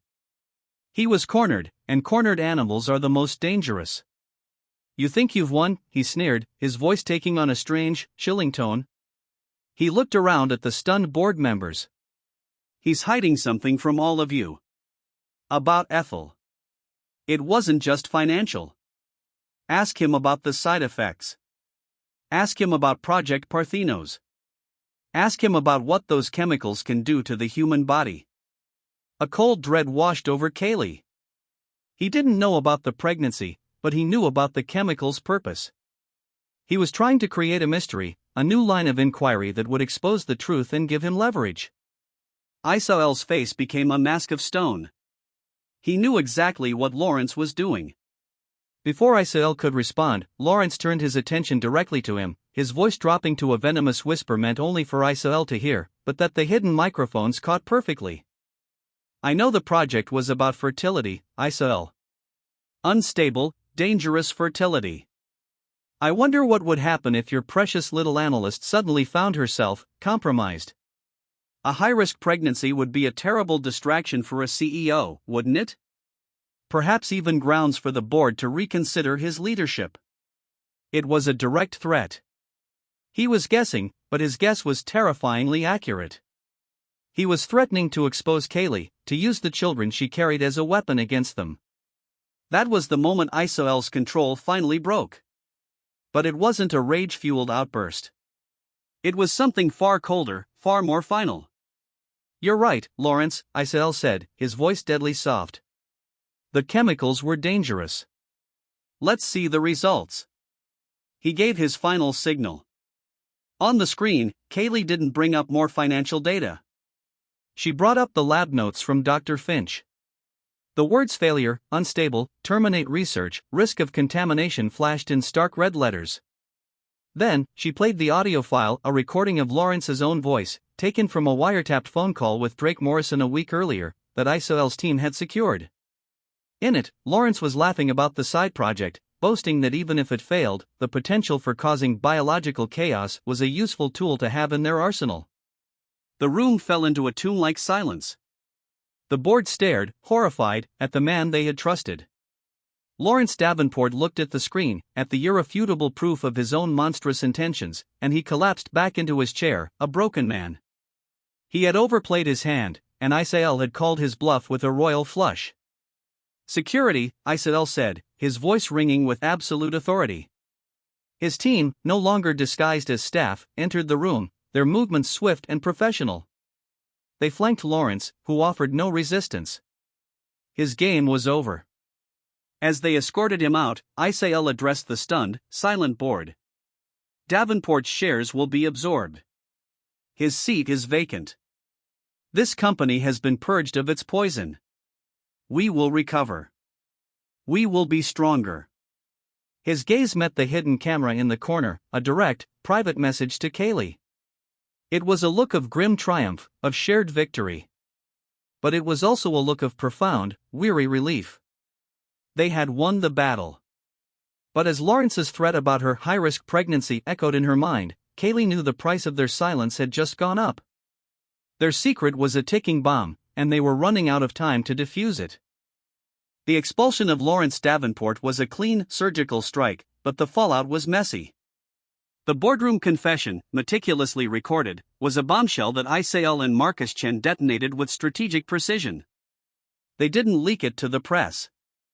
Instead, they delivered the entire package: the audio recordings, the financial trails, the lab notes from Project Parthenos, and a sworn affidavit from Isael directly to the federal prosecutor's office. They were not interested in a media circus, they were interested in swift, inescapable justice. The subsequent arrests of Lawrence, Drake Morrison, and their key co-conspirators were quiet but absolute. The empire of deceit they had built over years crumbled in a matter of days. For the first time in months, the immediate, existential threat to chosen industries seemed to recede. A tense, fragile peace settled over the penthouse. But for Kaylee and Isael, the victory felt hollow. The true danger had never been corporate, it was biological, and it was still growing, silent and insistent, within her. The world might think the crisis was over, but their private, high-stakes battle had just entered its most critical phase. With the external threats neutralized, Isael's entire focus contracted, zeroing in on Kaylee and the children with an intensity that was both breathtaking and suffocating. The penthouse, already a fortress, became a hermetically sealed medical ward. A team of top-tier perinatologists and geneticists, vetted by Marcus and bound by NDAs so restrictive they bordered on draconian, were brought in for private consultations. They converted a guest suite into a state-of-the-art examination room. Kaylee's life became a carefully managed schedule of checkups, blood tests, and ultrasounds. The news from the medical team was a constant oscillation between terror and hope. The twins were developing, their heartbeats strong and steady, two frantic, fluttering rhythms that were a constant source of wonder and fear. But Kaylee's blood work remained a puzzle. The C7 compound, the agent from Project Parthenos, was still present, binding to her cells in ways the specialists had never seen. They couldn't predict the long-term effects on her, or on the children. Every healthy developmental milestone was a victory, but it was a victory shadowed by 1,000 unknowns. Isael was a constant, vigilant presence. He had delegated the day-to-day running of his empire to his most trusted lieutenants, his own work now confined to the penthouse study. He attended every medical appointment, standing beside Kaylee, his hand a warm, steady pressure on her back. He would listen to the doctor's technical jargon, his face a mask of impenetrable calm, but she could see the effort it cost him in the tight clench of his jaw, the faint tremor in his hand when he thought she wasn't looking. He learned the names of every hormone, every protein marker, every potential complication. He was trying to control the uncontrollable, to master a situation that had no precedent, no data set he could analyze. The emotional chasm that had once separated them had completely disappeared. Their shared fear and fierce, protective love for their unborn children had eroded all boundaries. The pretense of their contract was a distant, absurd memory. He would bring her tea when she felt nauseous, sit with her in silence when the fatigue was overwhelming, and place his hand gently on her stomach, a look of profound, aching wonder on his face when he felt the first, faint flutters of movement. One night, Kaylee awoke from a nightmare, her heart pounding, a scream trapped in her throat. In the dream, she had seen the twins, their faces indistinct, reaching for her through a pane of frosted glass she couldn't break. She sat bolt upright, gasping for air, a cold sweat clinging to her skin. Isael was awake instantly. He didn't ask what was wrong.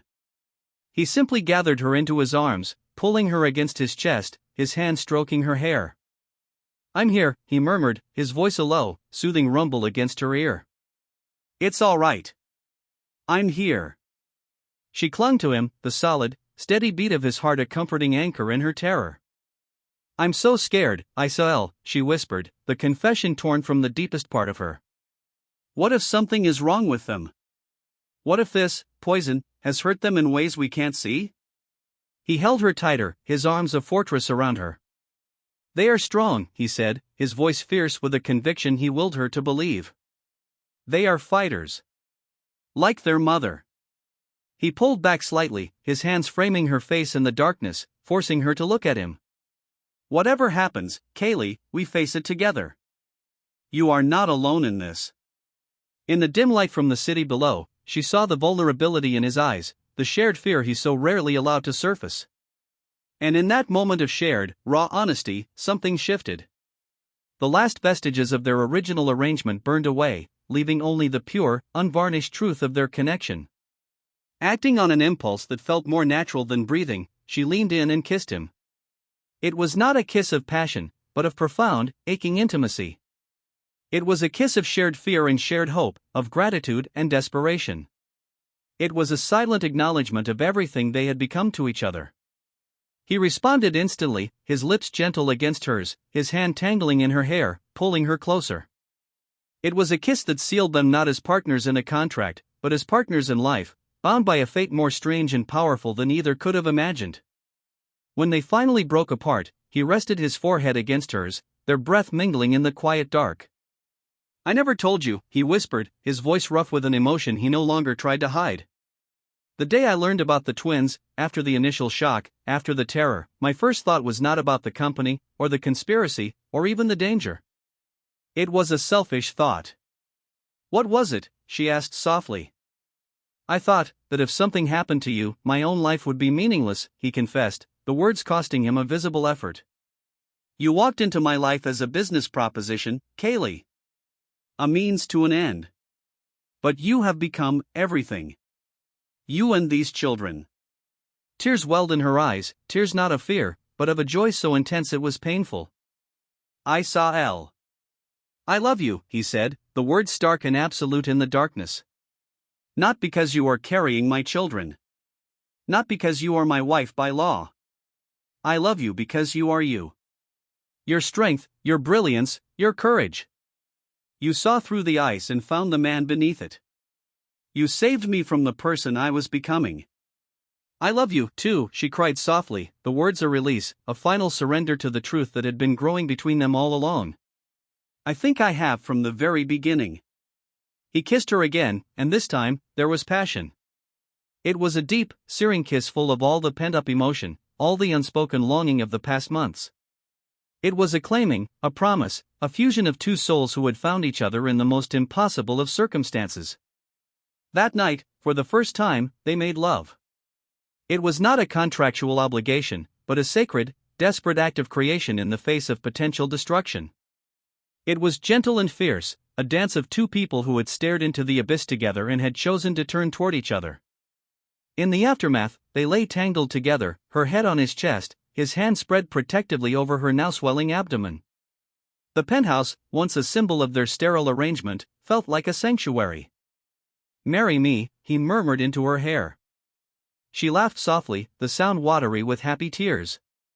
I believe I already have, Mr. Chosen. No, he said, his voice serious. He shifted, propping himself up on one elbow so he could look down at her. I mean for real. When this is over, when the children are born safe and healthy, I want to stand before our family and friends and make the vows we should have made from the beginning. Vows of love and partnership, for life. No contracts. No clauses. Just a promise. Yes, she whispered, her heart feeling as if it would burst. Yes, Isael. A promise. The weeks that followed were filled with a new kind of light. Their love, now openly acknowledged, was a powerful balm against the constant anxiety. The fear was still there, a constant companion, but it no longer had the power to dominate them. They found joy in the small things, picking out names, Aiden for a boy, Ethan for the other, designing the nursery, debating whether the twins would inherit his stubbornness or her analytical mind.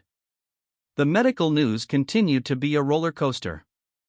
An amniocentesis revealed that the twins were both boys, and more importantly, that their core genetic structures were sound.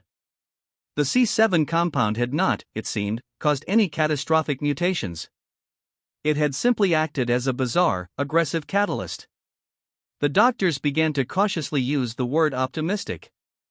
The trial of Lawrence Davenport and Drake Morrison began, a distant drama they followed through Marcus's daily updates. Their confession and the mountain of evidence Kaylee had uncovered made the verdict a foregone conclusion. They would be imprisoned for a very long time. The ghosts of the past were finally being laid to rest. One morning, as Kaylee stood by the window watching the sunrise paint the city in hues of rose and gold, she felt a strong, definitive kick from within. It was not the gentle flutter she had felt before, this was a powerful, insistent movement. "Isael," she said, her voice filled with wonder. He came to stand behind her, wrapping his arms around her, his hands coming to rest on her belly. He had become attuned to every shift in her body, every nuance of her health. He felt the kick, too, his eyes widening. "He's strong," he said, a note of awe in his voice. "They both are," Kaylee said, leaning back against his solid warmth. She looked out at the rising sun, at the promise of a new day breaking over the city. The journey had been one of terror, of impossible odds and constant fear. But it had also been one of discovery. They had found each other in the wreckage of a conspiracy, built a family from the ashes of a poisoned legacy. The promise of dawn was no longer just a metaphor for a new day. It was the promise of their sons.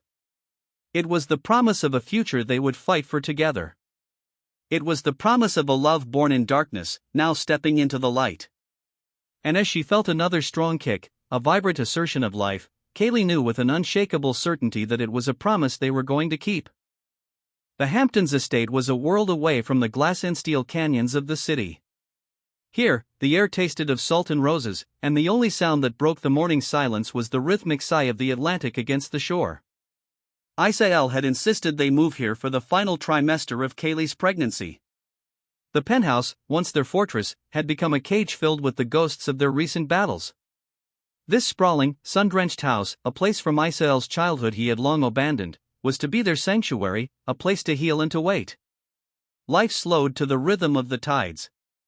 Isael ran his global empire from a sunlit study overlooking the ocean, his legendary ruthlessness in business now tempered by a new, non-negotiable hard stop to his day.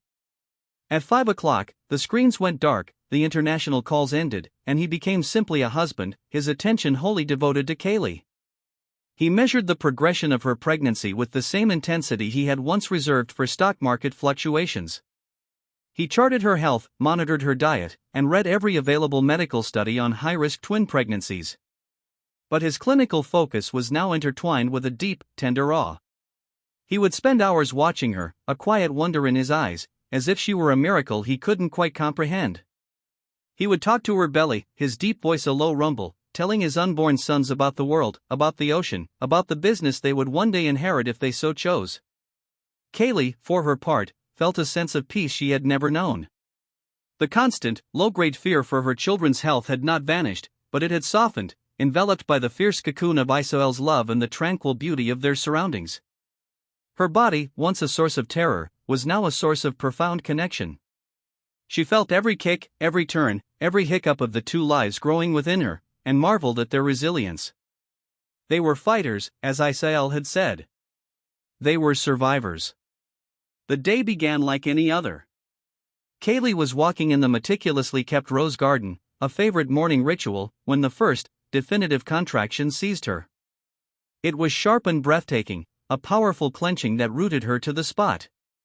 It was 3 weeks before her scheduled C-section. She braced herself against a stone bench, one hand cradling her prominent belly, and took a slow, deep breath. A wry smile touched her lips. Of course. Her sons were impatient. Just like their father. "Isael," she called out, her voice calm and even.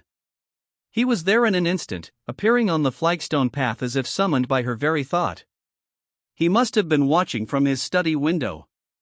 He took in her stance, the look on her face, and his own face went pale beneath its tan.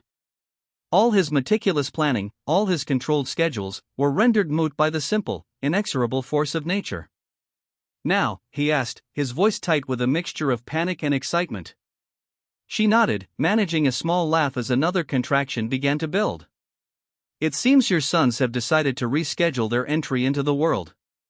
The carefully orchestrated emergency plan kicked into gear. Isael, for all his internal panic, moved with a swift, reassuring competence. He guided her into the waiting, prepped SUV, his hand a constant, steady pressure on the small of her back. His personal security team, already on alert, fell into formation, creating a secure convoy for the drive to the private wing of the hospital they had reserved. During the drive, Isael never let go of her hand. He murmured words of encouragement, his voice a low, soothing counterpoint to the rising intensity of her contractions. He pressed a cool cloth to her forehead. He was her anchor, her focus point in the swirling storm of pain and anticipation. Looking at his face, a mask of fierce, loving concentration, Kaylee felt a surge of love so powerful it momentarily eclipsed the pain. The Ice King, the ruthless tycoon, had been completely and utterly vanquished by the primal, terrifying, beautiful reality of becoming a father.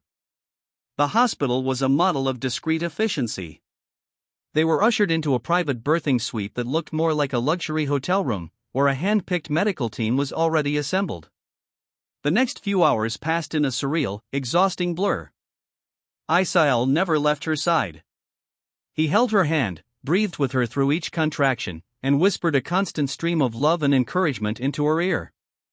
He was her rock, her champion. When the doctor announced it was time, a new, focused energy filled the room. Events accelerated, and through the haze of exhaustion and effort, Kaylee focused on Isael's face. He was her beacon. The first cry, sharp and furious and utterly miraculous, pierced the air. "It's a boy," the doctor announced, his voice filled with triumph. A tiny, squalling infant was briefly placed on Kaylee's chest, a warm, wriggling weight of pure life, before being whisked away by the pediatric team. Isael's breath hitched, a sound of pure, unadulterated awe. Tears streamed down his face, unabashed and unheeded. "And here comes his brother," the doctor said, his attention already refocused. For minutes later, a second, equally robust cry joined the first. The room was filled with the glorious, chaotic sound of new life. Kaylee collapsed back against the pillows, her body trembling with exhaustion and a joy so profound it was almost painful. It was over. They were here. They were safe. A few minutes later, two perfectly formed, tightly swaddled bundles were brought to her. Isael helped her sit up, his movements filled with a reverence she had never seen. A nurse placed the first baby in her arms. The world fell away. The conspiracies, the contracts, the fear, the pain, all of it dissolved into insignificance. There was only the perfect, tiny face of her son, his dark hair plastered to his head, his eyes squeezed shut. She touched his cheek with her finger, her heart overflowing. "Aiden," she whispered, the name a sacred sound. Isael sat on the edge of the bed, holding their other son with a look of stunned wonder. He was gazing down at the tiny infant as if he were witnessing the creation of the universe. "Ethan," he murmured, his voice thick with emotion. A tiny hand, impossibly small, gripped his finger, and Isael let out a soft, choked laugh. He looked up at Kaylee, his eyes shining. "You did it," he said, his voice filled with a love and admiration that was almost overwhelming. "We did it," she corrected softly, her gaze shifting between the two perfect babies, her two sons. "Together." Later, after their small, trusted circle, Marcus and Isael's sister, Rain, had paid their tearful, joyous respects, they were left alone. The twins slept peacefully in bassinets beside the bed, two miniature, perfect echoes of the man and woman who had created them against all odds. Isael sat beside her, holding her hand, his gaze constantly drifting to their sons. He seemed unable to look away, as if he feared they might vanish if he blinked. "I had our rings resized," he said quietly, pulling a small, familiar velvet box from his pocket. He opened it to reveal her original engagement ring and his own wedding band. "I know we made a promise. But I want to make another one. A public one." He took her hand and gently slipped the platinum band back on her finger. It no longer felt like a manacle. It felt like a promise fulfilled. "Kaylee Aiden," he said, his voice formal but trembling with emotion. "You came into my life as a contractual obligation and became the very center of my world. You taught a man who believed only in assets and liabilities the true meaning of value. You are my partner, my strategist, my love, and the mother of my sons. Will you do me the honor of marrying me, again, for all the world to see?" "Yes," she whispered, tears of happiness tracking paths down her cheeks. "Always, yes." He leaned in and kissed her, a long, tender kiss that sealed their new promise. A small cry from one of the bassinets interrupted them.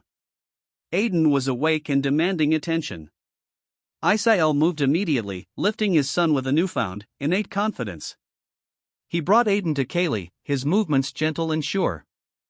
As she settled their firstborn to nurse, Ethan began to fuss as well, a perfect, sympathetic harmony. Isael chuckled and picked up their second son, cradling him against his chest, murmuring soft, soothing words. He sat on the bed beside her, a mirror image, each of them holding a new life, a new legacy. "I never thought," he began, his voice trailing off as he looked from Aiden to Ethan and back to her. "After Adrian, I built my walls so high, I thought they were impenetrable. I believed love was a weakness, a fatal flaw in an otherwise efficient system. And now?" Kaylee asked softly, stroking Aiden's downy head.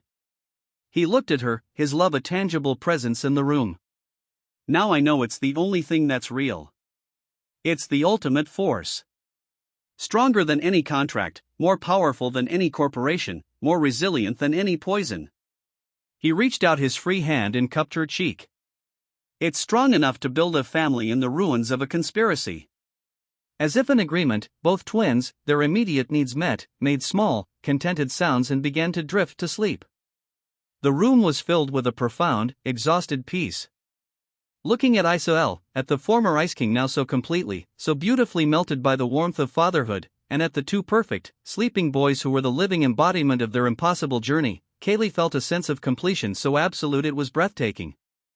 Their story had begun with a sterile contract, a cold business proposition designed to secure a legacy of wealth and power. But it had been hijacked by fate, by crime, by a love neither of them had anticipated. Their enemies had inadvertently engineered not their downfall, but their salvation. They had tried to create a poison and had, instead, created a family. The promise of dawn, which she had watched from the penthouse window with such trepidation, was here. It wasn't in the sky, it was in this room. It was in the quiet, steady breathing of her sons. It was in the adoring, protective gaze of her husband. It was the beginning of a new day, a new life, a new legacy, one not of ironclad clauses, but of unbreakable love. And Kaylee knew, with a certainty that settled deep in her soul, that this was a story that had no ending at all. It was just the beginning.